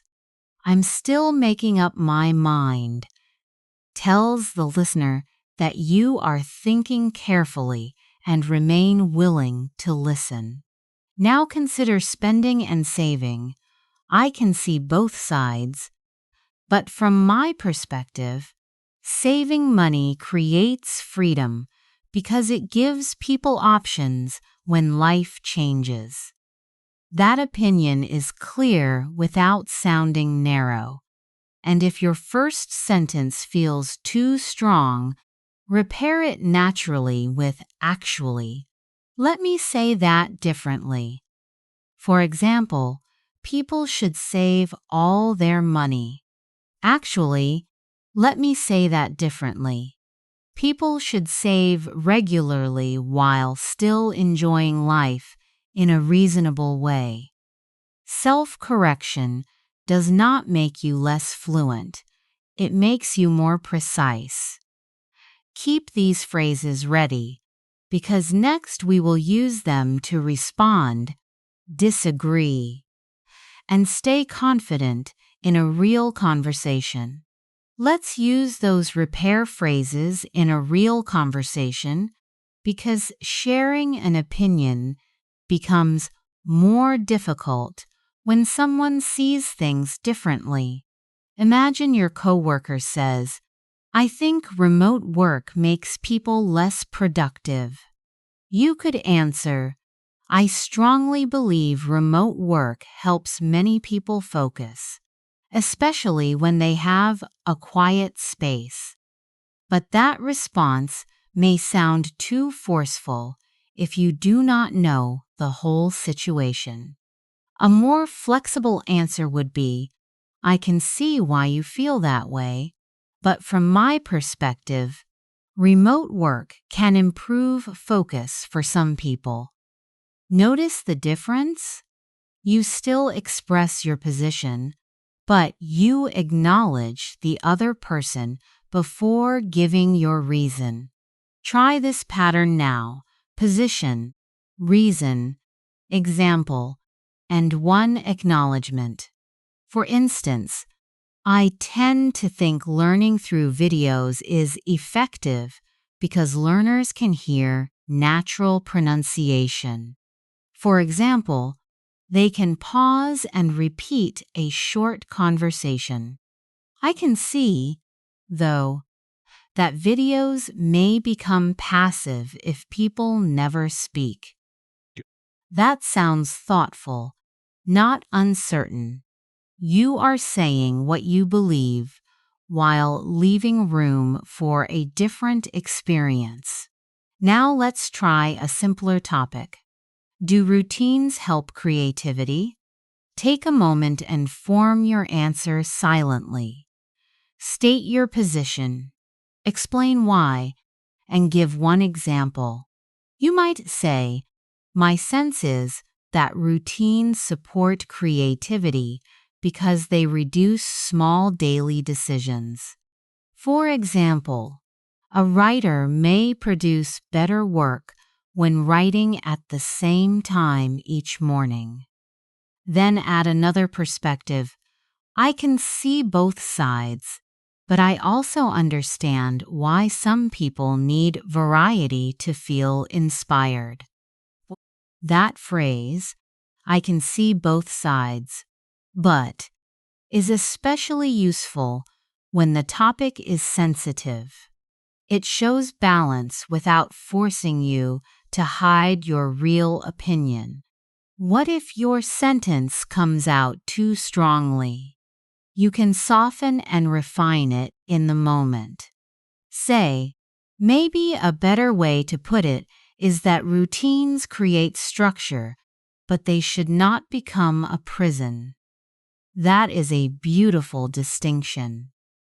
A routine can guide you, while flexibility keeps you alive and responsive.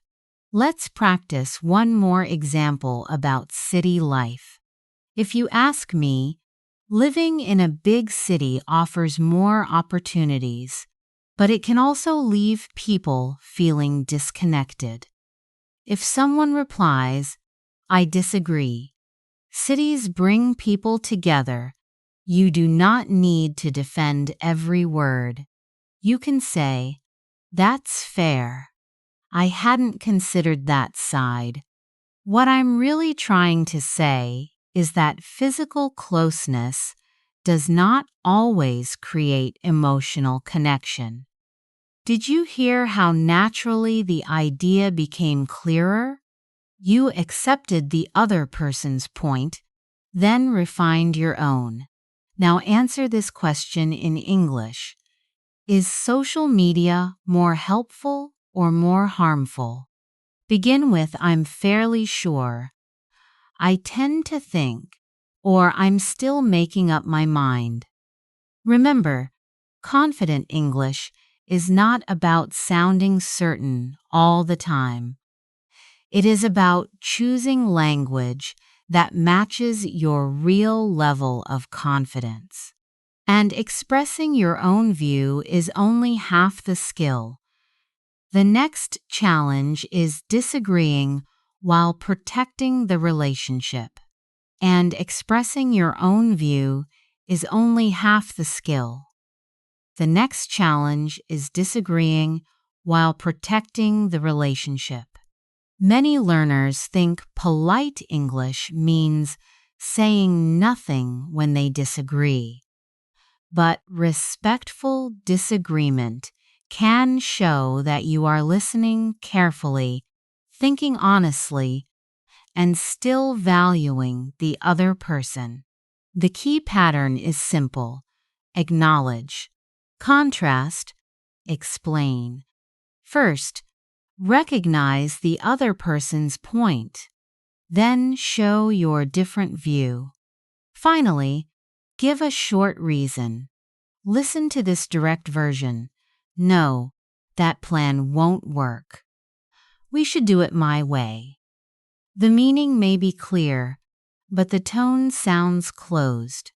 It can make the other person feel ignored, even if your idea is reasonable. Now listen to the open version. I see where you're coming from. I'm not sure I see it that way, though, because our deadline is very close. The disagreement is still there, but the door stays open. You are not attacking the person. You are explaining your concern. Try the next useful phrase. That's fair.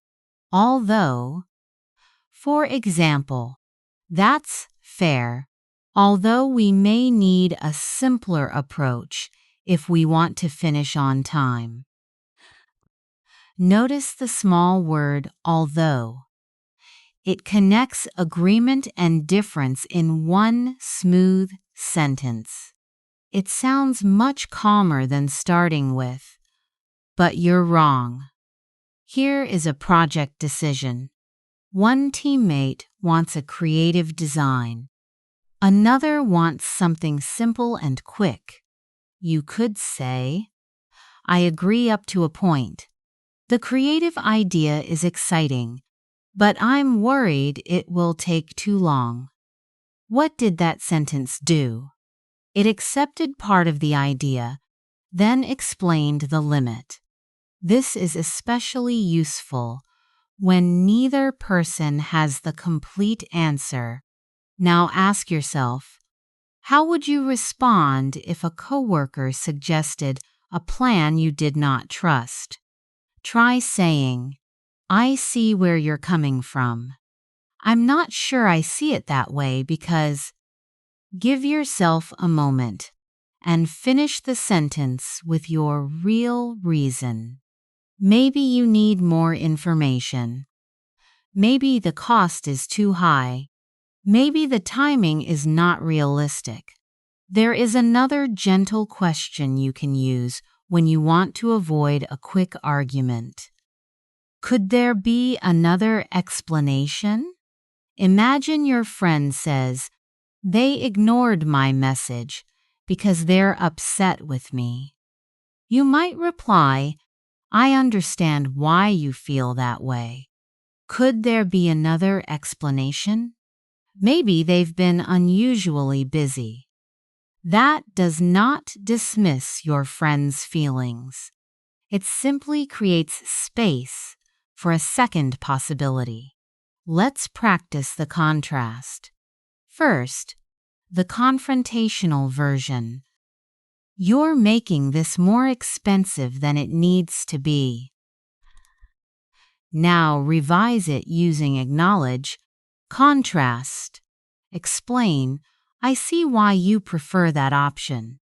I'm not sure it works for my budget, though, so could we look at a less expensive choice? Say it with me slowly. I see why you prefer that option. I'm not sure it works for my budget, though. Again, with a more natural flow. I see why you prefer that option. I'm not sure it works for my budget, though. The word though often comes late in the sentence, and that makes the disagreement feel softer.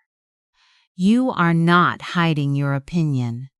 You are presenting it with care. Now let's carry that calm tone into a real decision. Imagine a colleague wants to take your project in a completely different direction. Your first thought may be, "That's a terrible idea. We should do it my way." Honest? Perhaps. Helpful? Not really, because it closes the door. Try this. "I see where you're coming from. I'm not sure I see it that way, because our deadline is quite tight." Hear the pattern. You acknowledge the idea, express a different view, and give a reason. You are not attacking the person. You are examining the problem together. We can make it even more collaborative. "That's fair. Although I'm concerned this approach could take more time. Could we compare both options before we decide?" That final question changes the whole feeling, doesn't it? It turns disagreement into teamwork. Say it aloud, "That's fair. Although I'm concerned this approach could take more time. Could we compare both options?" Good. Now you're planning a trip with a friend. They suggest splitting every cost equally, but you'll be staying fewer days. Saying, "That's not fair. I'm not paying," may create distance immediately. A calmer response is, "I agree up to a point. Splitting the hotel equally makes sense, but I'll only be there for 2 nights. Could we divide the transportation costs separately?" "I agree up to a point" is especially useful. Muniba, because disagreement is not always a simple yes or no. You can accept one part while asking to adjust another. What if your friend changes the plan at the last minute? Instead of, "You always change everything," say, "I understand why you want to change the plan. I'm worried it could make the trip stressful, though. What if we change only the afternoon activity?" That protects both the relationship and the plan. You name your concern honestly, but you also offer a workable solution. Can you feel how much less defensive the conversation becomes? Here's another example. Someone says, "Teenagers shouldn't use phones after dinner." Rather than replying, "That rule is too strict," try, "I understand the concern about screen time. I'm not sure I see it that way completely. Could we agree on a time limit instead?"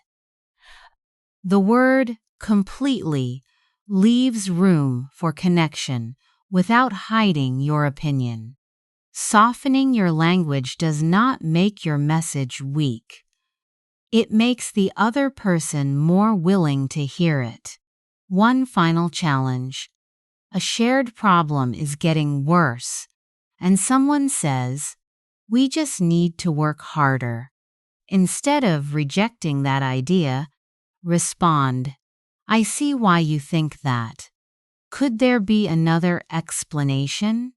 Maybe the process itself is creating the delay.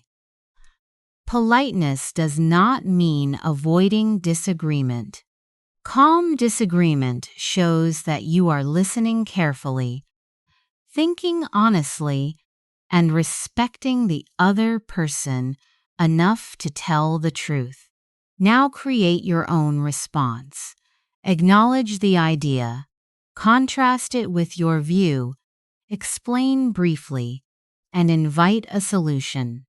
Keep that pattern with you, because next, we'll use different opinions to move toward a clear agreement. Once you can disagree calmly, The next skill is making decisions out loud.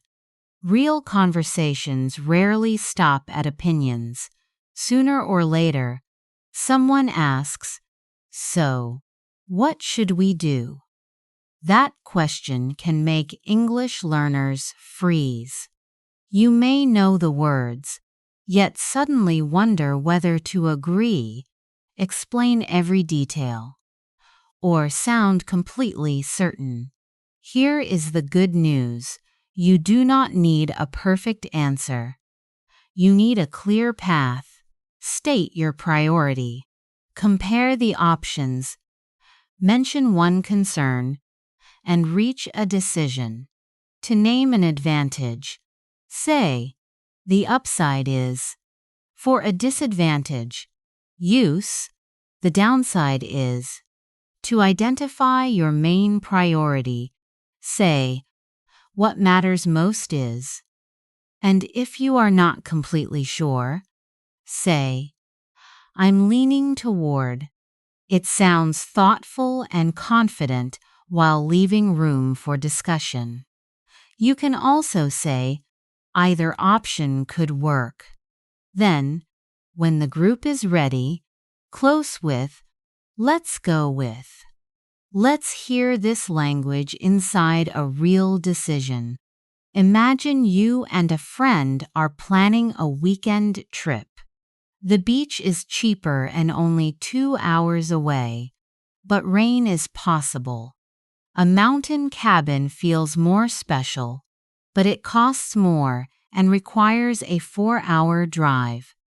Where should you begin? Not with every detail. Begin with the center of the decision. What matters most is having a relaxing weekend without spending too much time in the car. Notice what happened there. Your friend now understands what you value instead of hearing several disconnected opinions. Next, compare the choices. The upside of the beach is that it's closer and cheaper. The downside is that the weather might not be great. Then continue. The upside of the cabin is that it feels more special. The downside is that we'd spend almost half the day driving. That sounds organized, doesn't it? You are thinking out loud, but your reasoning is easy for another person to follow. Now make a temporary choice. I'm leaning toward the beach because it gives us more time to actually rest. Say that slowly once. Now repeat it with a smooth, natural rhythm. Your friend might ask, but what if it rains? That is a fair concern. You do not need to become defensive or immediately abandon your choice. Try answering.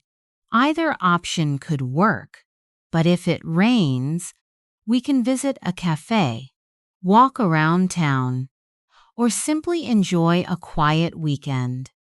I like that response because it acknowledges the problem without treating it like a disaster. You can then conclude, let's go with the beach this time and save the cabin for a longer weekend. Did you hear the softening phrase, this time? You are not rejecting the cabin forever. You are choosing what fits the present situation. This kind of practical clarity is common in American communication. People may not expect complete certainty, but they usually appreciate understanding how you reached your decision. Let's shadow the key lines. The upside is that it's cheaper. The downside is that the weather may change. What matters most is convenience. Keep going. I'm leaning toward the first option. Either option could work. Let's go with the simpler plan. Now suppose your friend still prefers the cabin. You can disagree without shutting them down. I understand. The cabin does feel more special. My only concern is the long drive. My only concern is especially useful. It explains what is holding you back without attacking the other person's preference. But what if your friend offers new information? They might say, "What if we stay for 3 nights instead of 2?" Then you could reply, "That could work. If we stay longer, the drive may be worth it. In that case, I'm open to the cabin." Changing your mind after receiving useful information is not weakness. The goal is not to choose as quickly as possible. It is to choose clearly and adjust when the situation changes. This pattern works at work too. Suppose your team must choose between a Wednesday meeting and a Thursday meeting. You might say, "Either time could work, but what matters most is giving everyone enough time to prepare. I'm leaning toward Thursday afternoon." A colleague may worry that Thursday is too late. You can answer, "That's fair. My only concern with Wednesday is that we may have to rush the report." Simple, direct, and respectful. You have stated the priority, recognized the concern, and kept the conversation open. Here is another everyday example. At home, you are choosing between a cheaper washing machine and a more expensive model that appears more reliable. You could say, "The upside of the cheaper one is the price. The downside is that it may not last as long." Then explain what carries the most weight. What matters most is not having to replace it again next year. Since we use it every day, let's go with the more reliable one. Can you hear why that sounds calm? You are not calling the cheaper choice foolish. You are simply showing which factor matters most to you. Now it is your turn. Think of a real decision involving time, money, travel, food, work, or family. Choose something small enough to explain in a few sentences. Say aloud, "The upside of option A is," complete the thought. Then say, "The downside is," and add one practical concern. Next, compare option B. Do not search for perfect vocabulary. Clear, familiar words are more useful than complicated language you cannot say naturally. Now identify your priority. What matters most is it cost, comfort, quality, convenience, time, or something else? Good. Continue with, "I'm leaning toward." Give one short reason. And finish with, "Let's go with." Make it sound like a real choice, not a memorized formula. What if someone challenges your answer? Breathe and acknowledge the point. "That's fair." Then respond, "If we can leave early, I still think it could work." Or perhaps the new information changes your mind. Say, "You're right. In that case, let's go with the closer option." Clear speakers do not defend every first opinion. They respond to reality. Let's bring the full pattern together. Priority, Options: concern, decision. What matters most is saving time. Both options could work, but the second one takes longer. I'm leaning toward the first, so let's go with that. Keep practicing this structure with ordinary choices. The more clearly you explain your reasoning, the easier it becomes to speak confidently, make decisions naturally, and sound steady in everyday English. Carry this pattern into our next situation, where the decision affects several people. The language remains simple, but careful listening, flexibility, and a clear reason become even more important. When that decision affects a whole team, clear reasoning becomes more than a speaking skill. It becomes a professional habit. Now, workplace expectations vary across companies and cultures. Still, many American teams appreciate concise updates, visible next steps, early clarification, and respectful ownership when something goes wrong. Notice that clarity does not mean sounding cold or aggressive.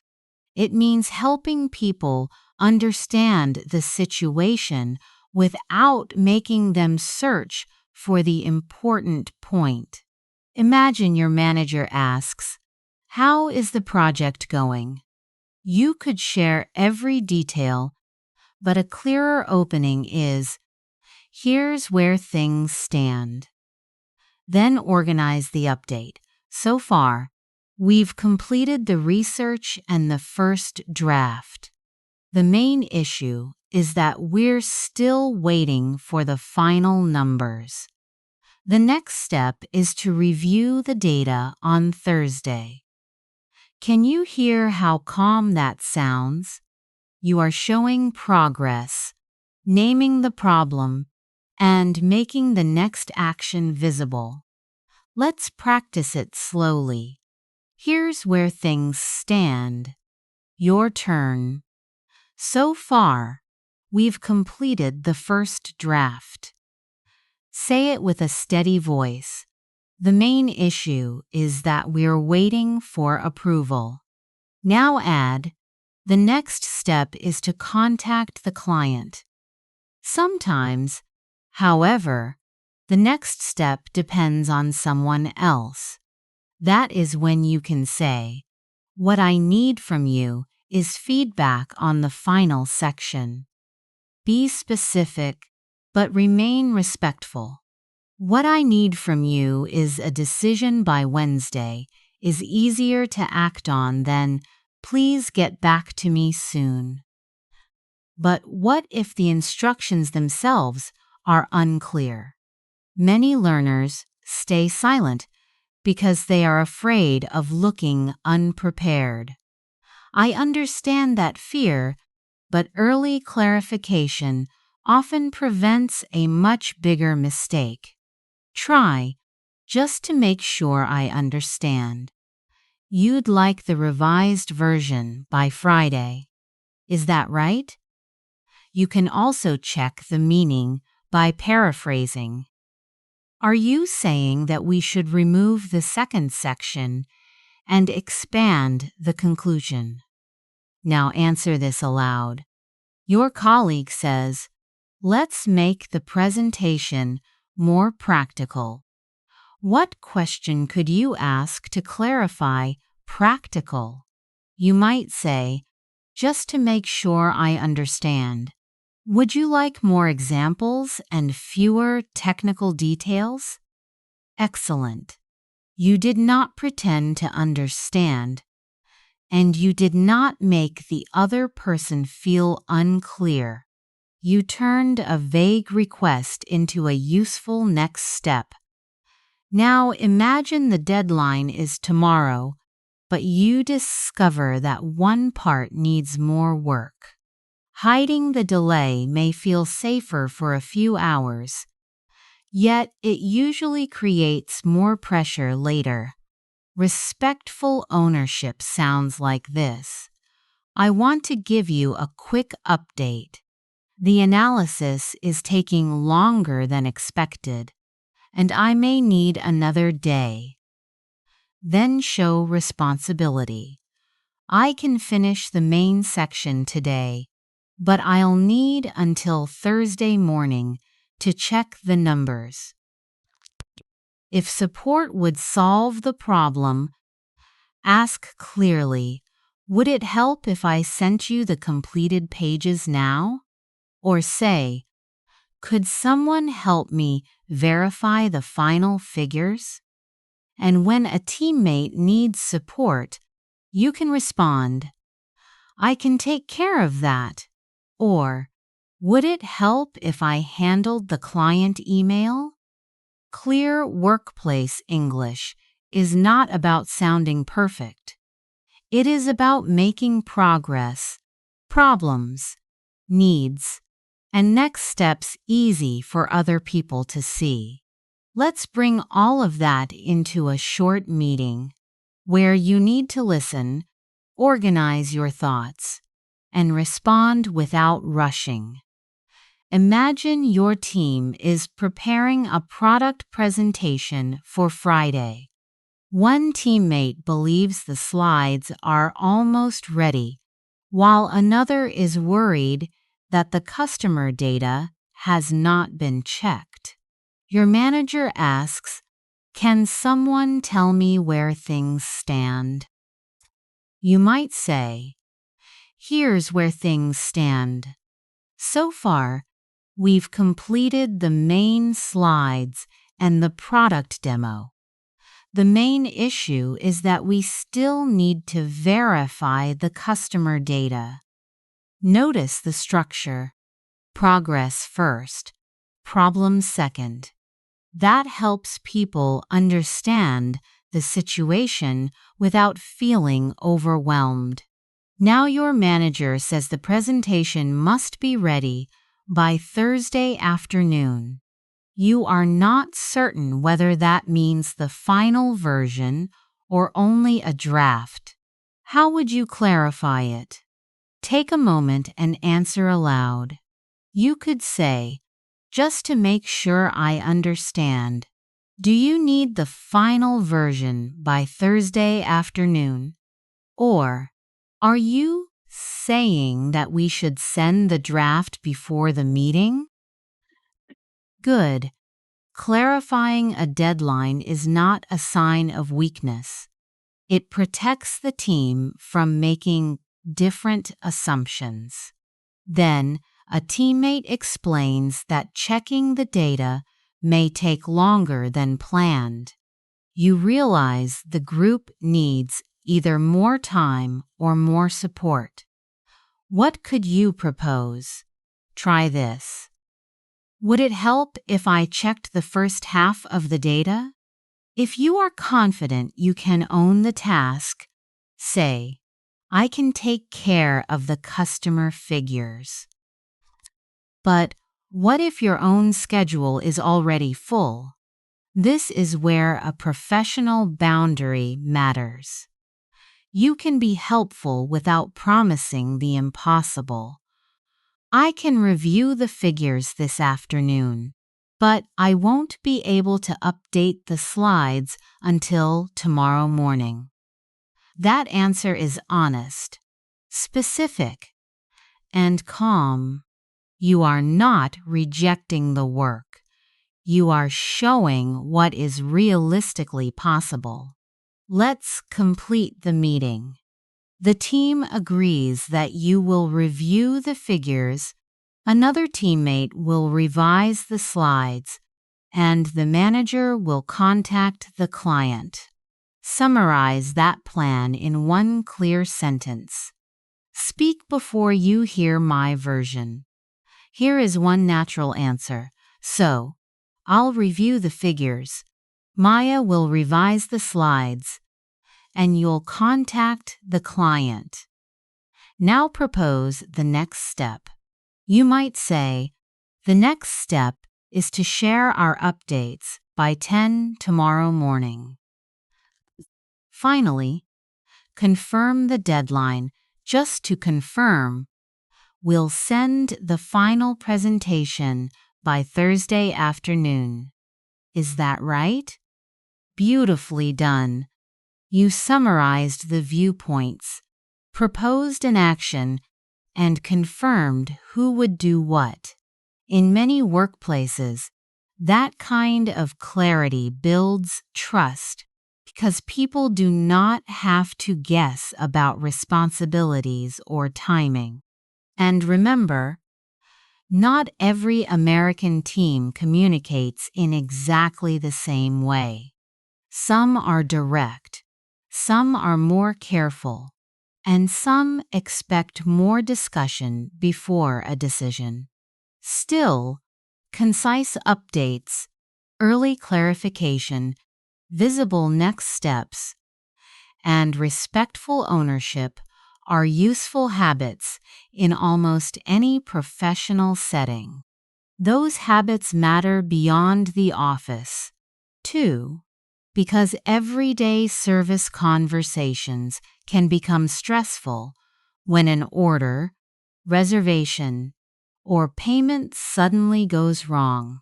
Let's bring that calm clarity into real life, because one small public problem can suddenly make English feel much harder. Your food order is wrong, a package is late, or your hotel room is not what you booked. Have you ever frozen in a moment like that? Many learners think they need perfect English. You don't. You need a simple sequence. State the issue, give the necessary detail, request a solution, and confirm the result. Say it with me. State the issue, give the detail, request a solution, confirm the result. And remember, calm English is not weak English. You can be polite, respectful, and still clearly ask someone to fix a problem. Imagine you ordered a turkey sandwich, but the server brings chicken. You might nervously say, "Sorry, maybe I said it wrong, but I think I ordered something else." That isn't terrible, but it makes you sound unsure. Try this instead. "I think there may have been a mix-up. This isn't quite what I ordered. I ordered the turkey sandwich. Can you hear the difference?" You are not blaming anyone. You are simply naming the issue. Now add, "Could you take a look?" Shadow the key phrases with me. "There may have been a mix-up. This isn't quite what I ordered. Could you take a look?" If the server asks, "Are you sure?" don't tell a long story. Calmly repeat the key detail. "Yes, I'm sure. I ordered the turkey sandwich, not the chicken one. What are my options?" I especially like that final question. What are my options? Moves the conversation towards a solution without sounding aggressive. Now picture a delayed delivery. You paid for 2-day shipping, but a week has passed. You could say, "Hi, I'm calling about a delayed delivery. It was supposed to arrive last Friday. Could you check the status for me?" Notice the structure again. Delayed delivery, expected date, request for help. Your frustration is real, but customer service first needs the information that can solve the problem. Suppose they only say, "It should arrive soon." That answer is vague, so clarify politely, "I understand. Do you have an estimated delivery date? If it can't arrive this week, What are my options? One more scene. You find an extra charge on a bill. Say, I think there may be an error on my bill. I was charged twice for the same item. Could you take a look? If they disagree, avoid saying, You're wrong. Try, I see. From my side, it looks like two separate charges. Could you explain the difference? And when they offer a solution, confirm it. That would work for me. Just to confirm, the extra charge will be removed today. That final step prevents confusion and gives the conversation a clear ending. So keep the pattern close, name the issue, share only the necessary detail, ask for action, and confirm what happens next. Practice it slowly now, because in our next situation, you'll use the same calm sequence when the pressure feels even more personal. Let's bring that pressure into a hotel room. You arrive late, switch on the air conditioner, and nothing happens. Don't explain your whole day. Focus on the problem and the action you need. Say, Hi, the air conditioner in room 418 doesn't seem to be working. I checked the controls, but the room is still very warm. Could you take a look? Now imagine they answer, Maintenance can come tomorrow morning. That does not solve tonight's problem. So stay calm and ask, I understand. Since the room is uncomfortable now, what are my options? If they offer a fan and that is not enough, clarify politely. A fan might help a little, but I don't think it will solve the issue.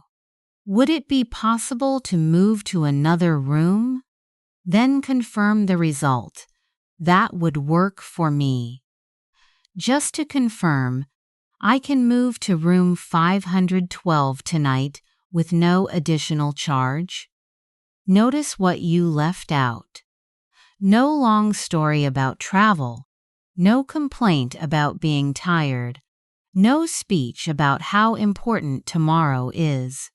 Those details may be true, but they do not help the staff decide what to do next. Let's try another situation. You arrive for an appointment, and here, your appointment was at 10, so the provider can't see you now. Take a breath and respond with facts. I think there may have been a mix-up. My confirmation email says 10:30. Could you take a look? Suppose they check and say, We're fully booked. That is not the end of the conversation. You can say, I understand today is busy. Is there a cancellation list? Or could I schedule the earliest available appointment? Say that with steady energy. Is there a cancellation list? Or could I schedule the earliest available appointment? Good. Calm does not mean weak. It means your words stay clear enough to move the problem forward. Now imagine you bought a small coffee maker, but it will not turn on. You might say, This product doesn't seem to be working. I followed the setup instructions, but it won't turn on. Could you take a look? If the clerk says, We usually don't accept opened items. Stay respectful and precise. I understand the policy. Since the item appears to be defective, what are my options for a replacement or refund? If store credit works for you, say, That would work for me. If it does not, try. I appreciate that option, but I'd prefer a replacement if one is available. Let's role play one more time. Your restaurant order contains chicken, but you ordered vegetarian pasta. Say it clearly. Excuse me, this isn't quite what I ordered. I ordered the vegetarian pasta, but this has chicken in it. Could you replace it, please? If they say, we can remove the chicken, that still may not solve it. You can answer, thank you, but I don't eat meat. Could the dish be prepared again without chicken? Did you hear the pattern? State the facts. Explain the gap. Ask for a specific solution and then confirm what happens next. No attack, no long apology, no guessing game. In public situations, facts usually guide the conversation. But some of the hardest moments happen with people we care about, where emotion changes the meaning of every word. That is where staying calm becomes an even more powerful skill. With people we care about, staying calm does not mean hiding our feelings. It means expressing them clearly so the other person can understand what is happening inside us. Can you hear the difference between honesty and blame? Many learners know words like happy, sad, and angry, but real conversations often need more precise language. You may feel overwhelmed when everything demands your attention, relieved when a problem is solved, or uneasy when something does not feel right. Listen to this natural sentence. I felt overwhelmed after work today, so I need a quiet evening. The speaker names the feeling, explains the situation, and states a need. There is no attack. Now imagine a friend cancels at the last minute. Instead of saying, "You always cancel on me," try this. I was a little disappointed because I had been looking forward to seeing you. Could we choose another day? The first sentence describes one experience. The second attacks the person and invites an argument. You could also say, I felt a little left out when the plan changed and I didn't hear about it. That does not claim the person wanted to exclude you. It simply explains what happened and how it affected you. Specific feelings give people something real to respond to. Let's practice. Your friend says, I'm sorry, but I have to cancel tonight. I'm exhausted. A thoughtful response might be, I understand. I'm a little disappointed, but I hope you get some rest. Would you like to reschedule for Saturday? Notice that response holds two truths at once. You respect your friend's situation, and you remain honest about your own feelings. You do not have to pretend that you are completely fine. What if you share a difficult day and the other person immediately gives advice? You can say, I appreciate that, but I don't need advice right now. I just need someone to listen. That is a boundary, not an attack. It explains how the person can support you better. And when someone shares pain with you, do not rush to solve it. Try saying, that sounds really difficult. Or, I can understand why you'd feel that way. Then ask, do you want advice? Or do you just want me to listen? It is a small question, but it can help someone feel respected and safe. Imagine a coworker looking tired after a difficult day. You might ask, "You seem quiet today. Are you doing okay?" If they open up, respond, "I'm glad you told me." You don't have to handle everything alone. Appreciation matters too. Instead of saying only thanks, be specific. "I'm really grateful that you stayed late to help me. I was stressed, and your support made a big difference." Now use this speaking pattern. Name one emotion, explain its cause, state what you need, and add a respectful request. For example, "I feel uneasy because I haven't heard back about the decision. I need some clarity. Could you let me know when I can expect an update?"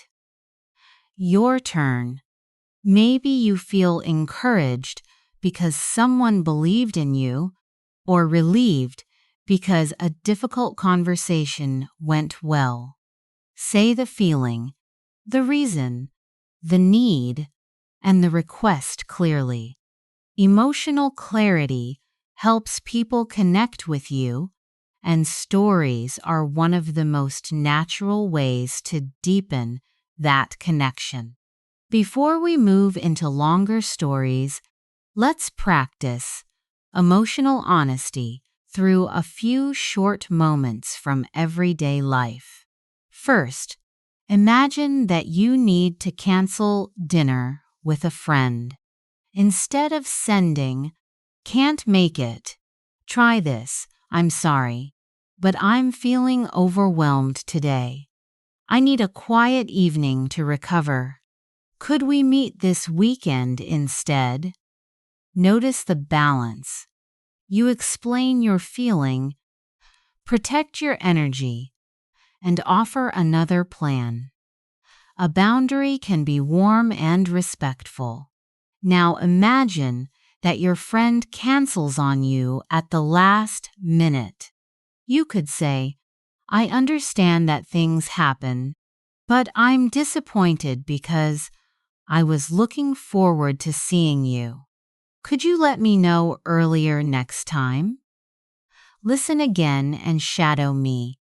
"I'm disappointed because I was looking forward to seeing you." Your voice does not need to sound cold or angry. Speak calmly and let the words carry the message.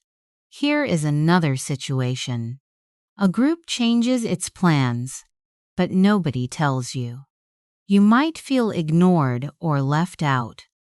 Avoid saying, "You never care about me." That broad accusation may make people defensive. Try something more specific. "I felt a little left out when the plan changed and I didn't hear about it. I'd appreciate it if someone could update me next time." What if you made the mistake? You can apologize without making excuses. "I'm sorry I didn't tell you about the change. I can understand why you felt left out. I'll communicate more clearly next time." That apology works because it names the action, recognizes the impact, and promises a practical change. Now let's set a boundary. Say, "I care about this conversation, but I'm too upset to discuss it well right now. Can we take a short break and talk again tonight?" Does that sound rude? Not at all. It shows that you value both the relationship and your emotional limits. Let's practice receiving support too. "I felt relieved when you offered to help. I had been carrying too much by myself, and your kindness made me feel encouraged. A natural response could be, I'm glad I could help. You can reach out to me when things feel heavy. Now picture someone coming home after a painful day. Ask gently, you don't seem like yourself tonight. Do you want to talk about what happened? If they say yes, resist the urge to fix everything. You can answer, that sounds really difficult. I can understand why you'd feel that way. Do you want advice? Or would it help if I just listened? Now it's your turn to build one honest message. Choose an emotion: overwhelmed, relieved, disappointed, uneasy, grateful, left out, or encouraged. Complete these ideas aloud. I feel. It's because. What I need is. Could you please? For example, I feel overwhelmed because several things changed at once. I need a little time to think. Could you give me until tomorrow before I answer? Try your own version now, slowly and sincerely. Good. When you name a feeling without blaming, people can understand your experience instead of defending themselves. And when you place that feeling inside a real moment, it becomes more than a sentence. It becomes the beginning of a story. And stories help people remember, relate, and connect. And stories help people remember, relate, and connect. But a story does not need to be long to be powerful. It needs a clear path that your listener can follow. Think of that path in 5 simple steps. First, set the scene. Then explain what you expected or wanted. Next, tell us what changed. After that, describe your reaction. Finally, share the result or what you learned.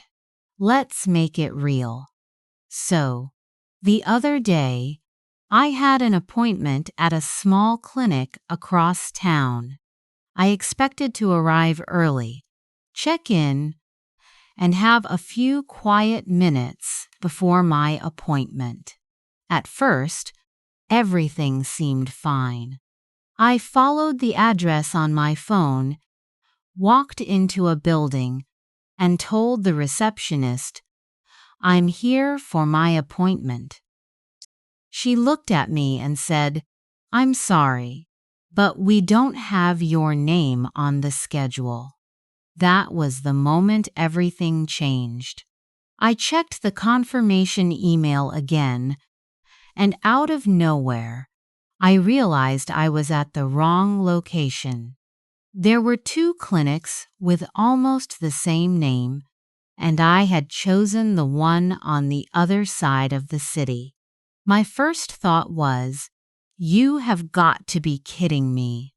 Can you imagine?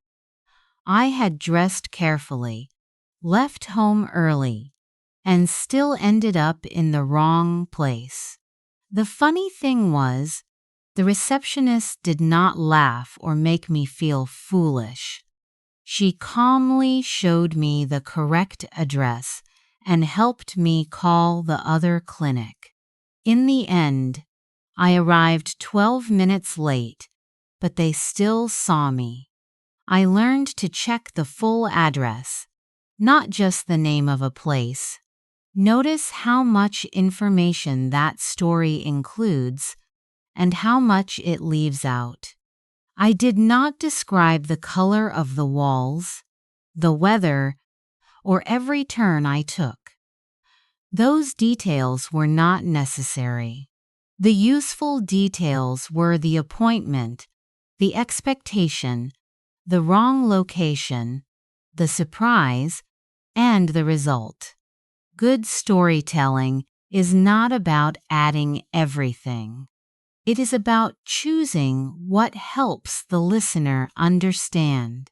Now listen for the story markers. So, the other day begins the story.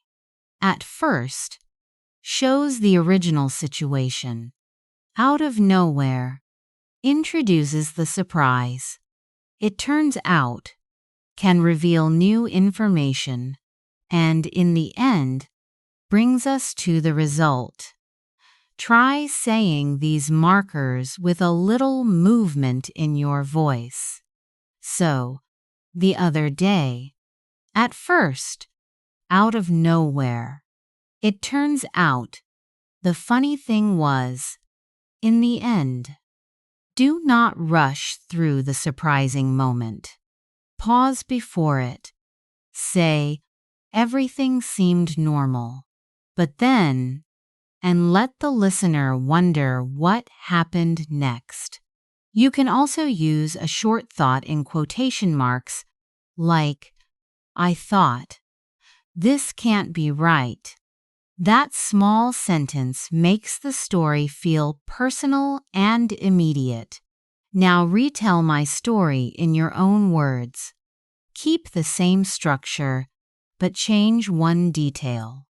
Maybe the appointment was at a restaurant, a job interview, or a friend's birthday. Start with, so, the other day, then tell us what you expected, what changed, how you reacted, and what happened in the end. Keep it simple, and let each sentence lead naturally to the next. Good! Now that you can retell the story in a simple structure, let's make it sound like spoken English, not a report. A well-told story is not only about the words. It is also about rhythm, stress, and the way the sentence moves forward. Listen to this. So, the other day, I went to the wrong place for my appointment. The stress falls on the important words. Other day, wrong place, appointment. That is what helps the listener follow you. You are guiding their attention one step at a time. Now compare that with a flat version. I went somewhere and it was not correct and I had a problem. The meaning is there, but the feeling is gone. So when you tell a story, slow down before the key moment. Then land on the surprise. For example, I walked in, looked around, and then I realized I was in the wrong building. Can you hear how that pause creates tension? Try the same idea with reductions too. Native speakers often say, I was supposed to meet my friend.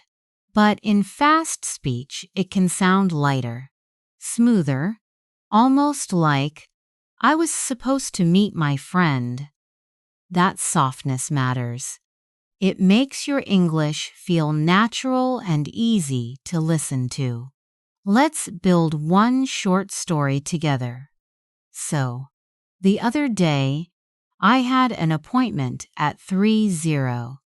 At first, everything seemed normal. Out of nowhere, I noticed the address was wrong. Then say the reaction in a short, human way. I thought, wait a minute, or I felt my stomach drop. Simple, clear, real. In the end, you do not need every detail. You only need the details that help the listener see the scene, feel the surprise, and understand the result. So now, tell your own short story again, but this time pay attention to the music of it. Use a little pause, stress the key words, and let each sentence carry the listener forward. Listen to the difference. I checked the door. I checked my phone. Then I saw it. The appointment was across town. The short sentences create movement. The pause before across town gives the important detail more weight. Now shadow me. Keeping that rhythm. I checked the door. I checked my phone. Then I saw it. The appointment was across town. Change one detail and try again. Maybe it was the wrong day, the wrong cafe, or even the wrong person. Can you imagine? This is where storytelling becomes spoken English practice, because a clear story needs more than good words.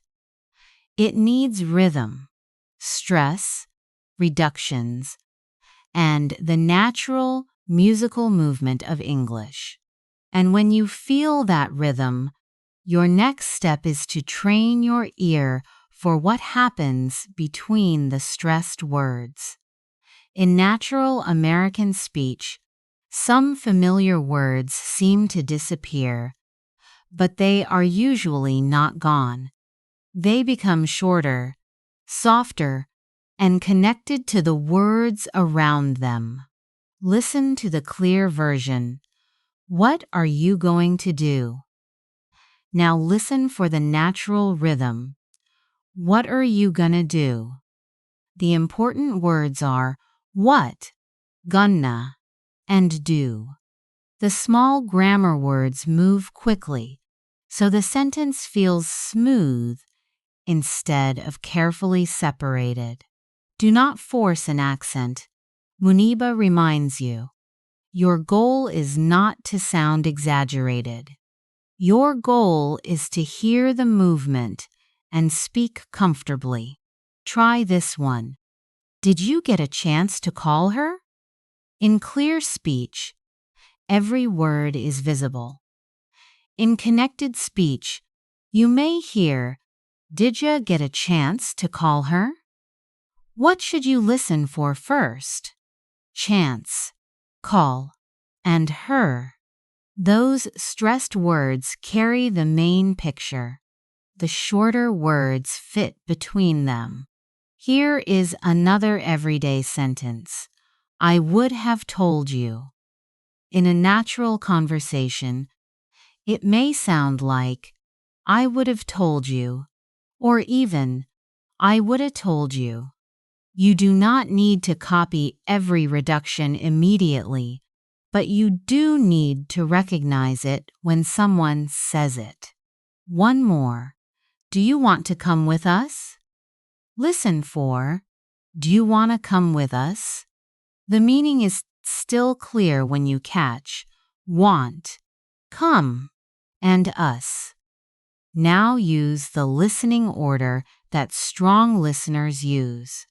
First, catch the stressed content words.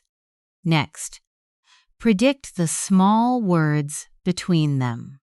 Finally, confirm the full meaning from the situation. Imagine a friend says, do you want to come with us? You hear come and us. So you already understand the invitation before every sound reaches you. Let's practice in layers. First, move your mouth silently while you read. What are you gonna do? Next, whisper it lightly.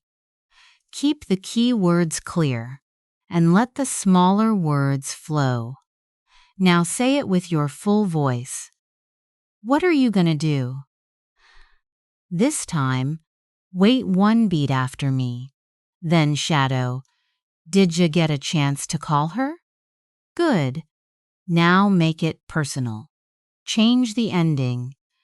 Did ya get a chance to email him? Or, did ya get a chance to check it? That final step matters because real communication is not memorizing one sentence. It is hearing a pattern and making it your own. Keep the rhythm, change the details, and let your ear guide your mouth. Now that you can catch the beat inside connected speech, we are ready to combine listening, thinking, and speaking in longer real-time exchanges. Now that your ear can catch the beat inside connected speech, let's use it in real conversation, because that is where listening gets real. In fast speech, you do not hear every word with equal weight. You hear a pattern, then you fill in the rest from meaning. For example, if someone says, "What are you gonna do?" your ear should land on what, go, and do first. The little words in the middle get lighter, but the message stays clear. So listen once for the stressed words only. What, do. Then ask yourself, what kind of question is this? Is it about a plan, a decision, or a problem? That quick thinking is what makes American listening feel easier over time. Now try another one. Did ya get a chance to call her? The key words are get, chance, and call. If you catch those, your brain can already guess the full idea before every sound becomes perfectly clear. And that is not guessing blindly. It is using rhythm, stress, and context together. Let's make it even more natural. "I would have told you" often sounds lighter in real speech, almost like "I've told you." You do not need to force that sound. You need to recognize it when you hear it. So first, hear the idea. Someone wanted to say something earlier, but did not. Then shadow it softly. "I'd have told you." Then say the full, clear version. "I would have told you." Both are the same thought, just spoken with different speed and flow. Here is another useful one. Do you want to come with us? In conversation, it may sound like, "Dia wanna come with us?" The stress falls on want, come, and us. So those are the anchors you listen for. After that, repeat the idea with your own words. Do you want to come with me? Or do you want to come with them? That last step is where listening becomes speaking, because you are no longer copying a line. You are building your own response in real time. Now we move into real-time conversation. You are no longer repeating English in isolation. You are using it while life is happening around you, from morning to evening, one ordinary moment at a time. I'll give you support first, then fewer clues, and finally a situation where you build the answer yourself. You are leaving your apartment, and your neighbor says, "Morning. Beautiful day, isn't it?" Greet them, agree, and add one detail. Try, "Yeah, it really is." "I'm glad because..." You might say, "I'm glad because I have a long walk today." Or more naturally, "Yeah, it really is. I'm glad the sun finally came out." Notice what is happening. Small talk is not usually about sharing important information. It creates ease before anything serious happens. If your neighbor asks, "Do you have a busy day ahead?" answer briefly. Give one reason, and ask a question back. You could say, "A little. Yeah, I need to finish something for work. How about you?" That small question keeps the conversation open. You are showing that you are present, not simply trying to leave. Now you arrive at work, and a coworker asks, "Did you get a chance to look at the notes from yesterday?" Don't search for a perfect answer. Respond honestly without sounding cold. Try this: "I did, but I might need to double check the deadline before I send anything out." The phrase "might need to" softens your answer. It does not sound weak. It sounds careful and thoughtful. Your coworker says, "I think it's due by Friday, but I'm not totally sure." What can you say? Buy a little time with, "Got it. Let me make sure I understand." Then clarify the next step. "So we need to send the final version by Friday, right?" Excellent. You are listening for the responsibility, the deadline, and the action, not every single sound. Real conversations often contain uncertainty, so you do not have to pretend that everything is clear. Another coworker asks, "What do you think about the new schedule?" Many learners freeze when they have to express an opinion. Start gently, honestly. "I think it could work, but..." For example, honestly, "I think it could work, but mornings might feel a little rushed. What do you think?" This is more useful than saying, "It's bad." Soft language protects the relationship while still allowing you to tell the truth. Before lunch, your manager says, "Can you send me a quick update before noon?" The conversation is faster now. Use the clues, "Sure, quick update, before noon," and "anything specific?" Build the answer yourself. A natural response is, "Sure, I can send a quick update before noon." Is there anything specific you want me to include? You accepted the request, repeated the deadline, and asked for information that will help you do the job well. Notice how several details are moving at once.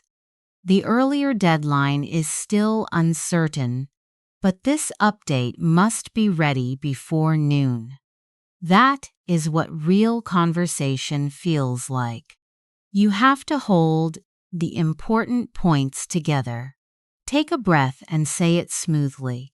"Sure, I can send a quick update before noon." Is there anything specific you want me to include? Keep that rhythm, because the next situation gives you almost no time to prepare.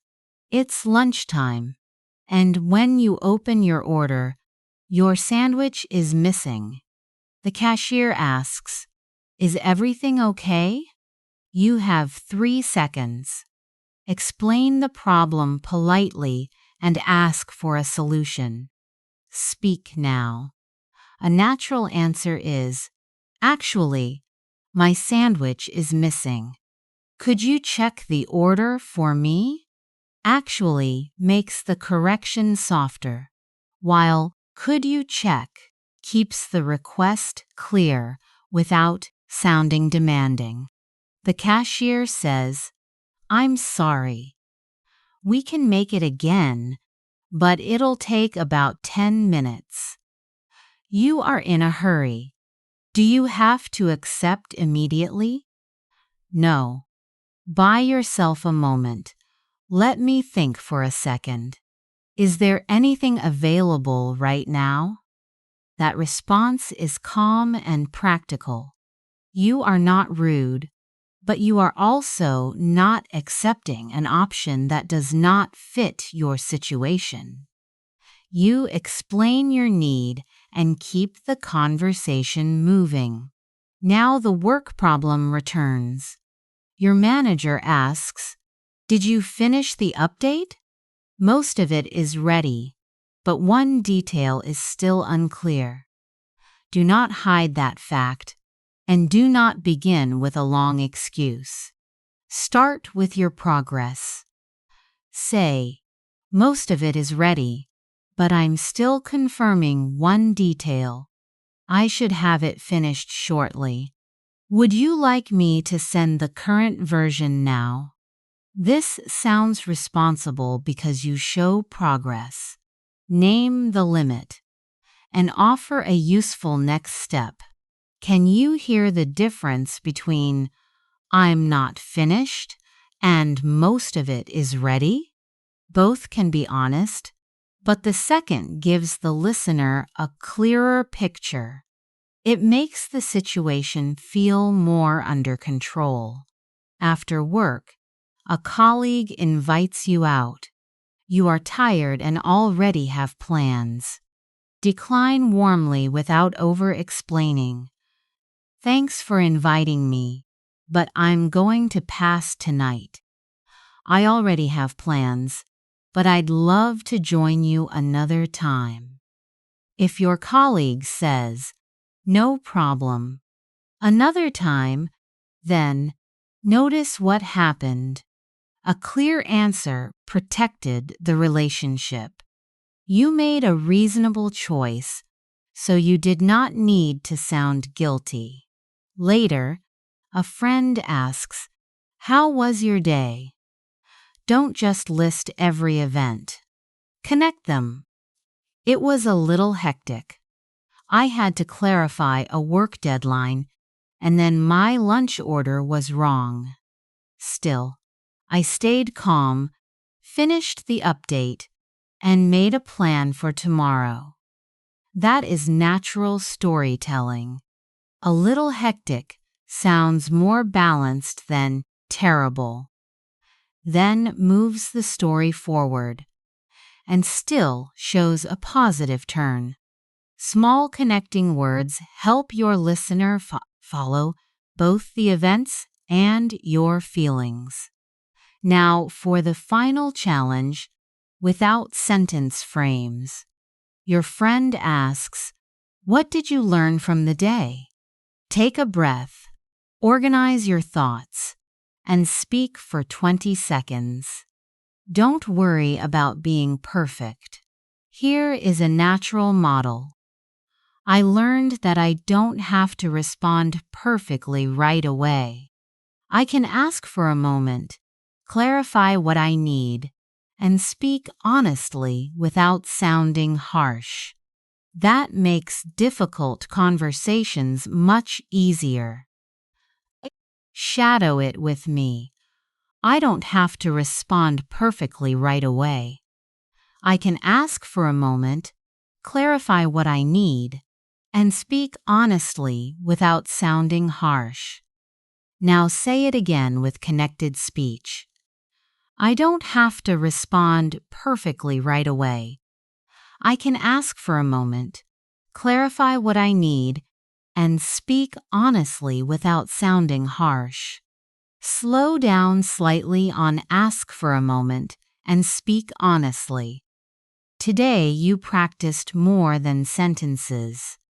You practiced noticing intention, choosing useful chunks, softening your tone, asking follow-up questions, and staying present when the conversation changed. Thinking naturally in English is not a talent that appears overnight. It is a daily habit built through small moments of listening, responding, and trying again. So remember the rhythm. Answer first. Add one detail. Ask the next question. And keep your voice calm. You do not need a perfect sentence before you speak. You need a clear intention and the courage to continue. That is how English becomes part of the way you think, not in one dramatic moment, but through ordinary conversations, one thoughtful response at a time.